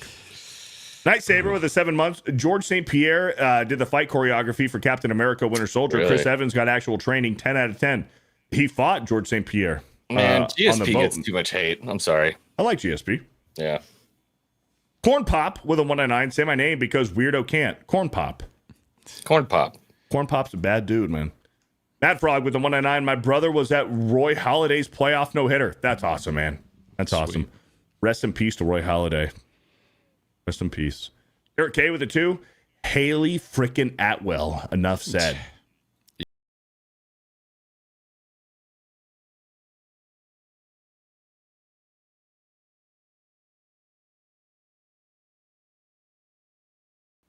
Oh boy. Now the stream's going to get partially blocked worldwide. I'm going to have to edit that out. Thank you. Yep. Margaret Riggle with the 2. Wanted and needed fun. Apply provided my friends. Jesus, dude. Oh, amply. Amply. Yeah. Amply. Fuck. There you go, buddy. Hold on. I'm going to try again. I'm going to do it again. Margaret Riggle with a 2. Wanted and needed fun. Amply provided my friends. Thank you, Margaret Riggle, for the $2. Corn Pop with a 5. Riddle my believe is that Bernie Kosart died. Did he really die? Man, riddle my name. Call me Kosart. Thank you, Corn Pop, for the $5. I don't know. Mo Zamboni with a 2. Clip is only second to Randy Johnson smoking a bird. I remember that one. Yes, Yeah. he did. He did. Yeah. We do that on the golf course pretty regularly. Nick S with a 10. I tagged you in Xwing on Twitter. It's a funnier video with Xwing's Babe of the Week pick. Thank you, Nick S. Eric K with a 5. Let's not forget Hugh Grant cheated on Elizabeth Hurley with a Krakow streetwalker. Dude, anybody cheating on Elizabeth Hurley is just insanity. Do you remember Jesse James cheated on what's her name? What's her name from the Blind Side? Sandra Bullock? Sandra Bullock. Yeah. Jesse James cheated on Sandra Bullock. He pulled a Tiger Woods, fucked like 15 whores in one night. Oh my God. Yeah. Oof. Yeah. It happens. Oof. It happens. Oof. Thank you, Eric K. What's the name of the basketball player that did a bunch of coke at the whorehouse and then Lamar Odom. He was married to the Kardashian. My brother was working there. No. Yo. No. That's wild. Yeah. Yeah, what do you do? He took a bunch of Xanax, Adderall, and fucking Viagra and fucking went into a coma? Yeah, they're like, what do you do with Lamar Odom? Like, oh, well, it's going to be great for the business. Wow. Yeah. Yeah. Cody Gray says, it happens? Question mark. It happens, man. It happens. What are you going to do? That's it. We're going to wrap it up, guys. Bro Science, episode 64 in the books. Shout out. Thank you guys so much for the generosity, the support, the super chats, the recommitments, the gifted memberships. Shout out to the mods, the members, and the lurkers. Shout out to Xwing and Blaine for joining me today. Xwing, what do you got going on, man? Tonight, I don't think I'm doing anything else other than some Mario Kart a little bit later. I've kind of backed off a little bit on streaming. I've got life is absolutely insane right now. So hoping I can get down to Florida and get settled and get back into the groove. I've been trying, but Lord have mercy, picking up your entire life and going from west to east is a lot when you got a family. Yeah, no doubt, man. No doubt. Mario Kart tonight with Xwing on Geeks and Gamers Play. Blaine, what do you got going on? Yeah, as we mentioned earlier, Fantastic Four tomorrow, going to be seen at around 5-ish. I think we're going live around like 8 or 9. I don't know. There's been some talk because we have a Monday Hangover channel that me and my Criticalist Cast guys might pop on the Monday Hangover to review it with Jay and them, and then we'll review it on our channel and do our normal show. So that might happen. But either way, sub to Criticalist Cast. We're right at 800. We're going for that 1,000 mark, hoping to hit that before too long. So yeah, get on there. And Nice. next week on this channel, we're going to be reviewing Nobody. So everybody, drop your reviews. I'm excited for you two to watch that, and I'm excited to see it again. So an actual manly as fuck movie for next week. So yeah, in preparation for the new one. But yeah, Nobody. Yeah, Nobody. It's awesome. So, anyways, yeah, but Critical's Cast tomorrow, and that's basically it for this week for me. I'm starting to see more promotion for Nobody too. Seeing commercials. Yeah. So yeah, I'm excited to watch Nobody because I haven't seen it yet. I'll be seeing Superman on Superman. I'll be seeing Fantastic Four on Friday, and actually on Sunday, I want to give a quick plug to my friend Adam, the Renaissance Nerd. Go check out his YouTube channel because on Sunday after Sports Wars, I'll be on Adam's channel with Jed the Hollywood Scholar talking about Fantastic Four. We'll be giving our, in-depth spoilery breakdown. So check out Adam the Renaissance Nerd. He's a good dude. And I'll be there on Sunday. But other than that, anybody else? Any closing thoughts? Nah, sir. No, Cool. All right. Everybody in chat, thank you guys so much. Stay safe out there. Brandon says, damn, I missed the show. You missed all the bro science, Brandon. Yep. All Missed of the it. bro science. What are you going to do, man? Sorry to hear that, Brandon. You missed all the wisdom. But anyways, boys, chat, let me leave you with this. The man who says he can and the man who says he can't are both usually right. Don't be fat. Don't be gay. Train hard. Work out. Lift heavy. Be fit. We'll catch you next week for Bro Science episode 65 when we review Nobody right here on this channel. Peace out, everybody. But until next time, Bro Science.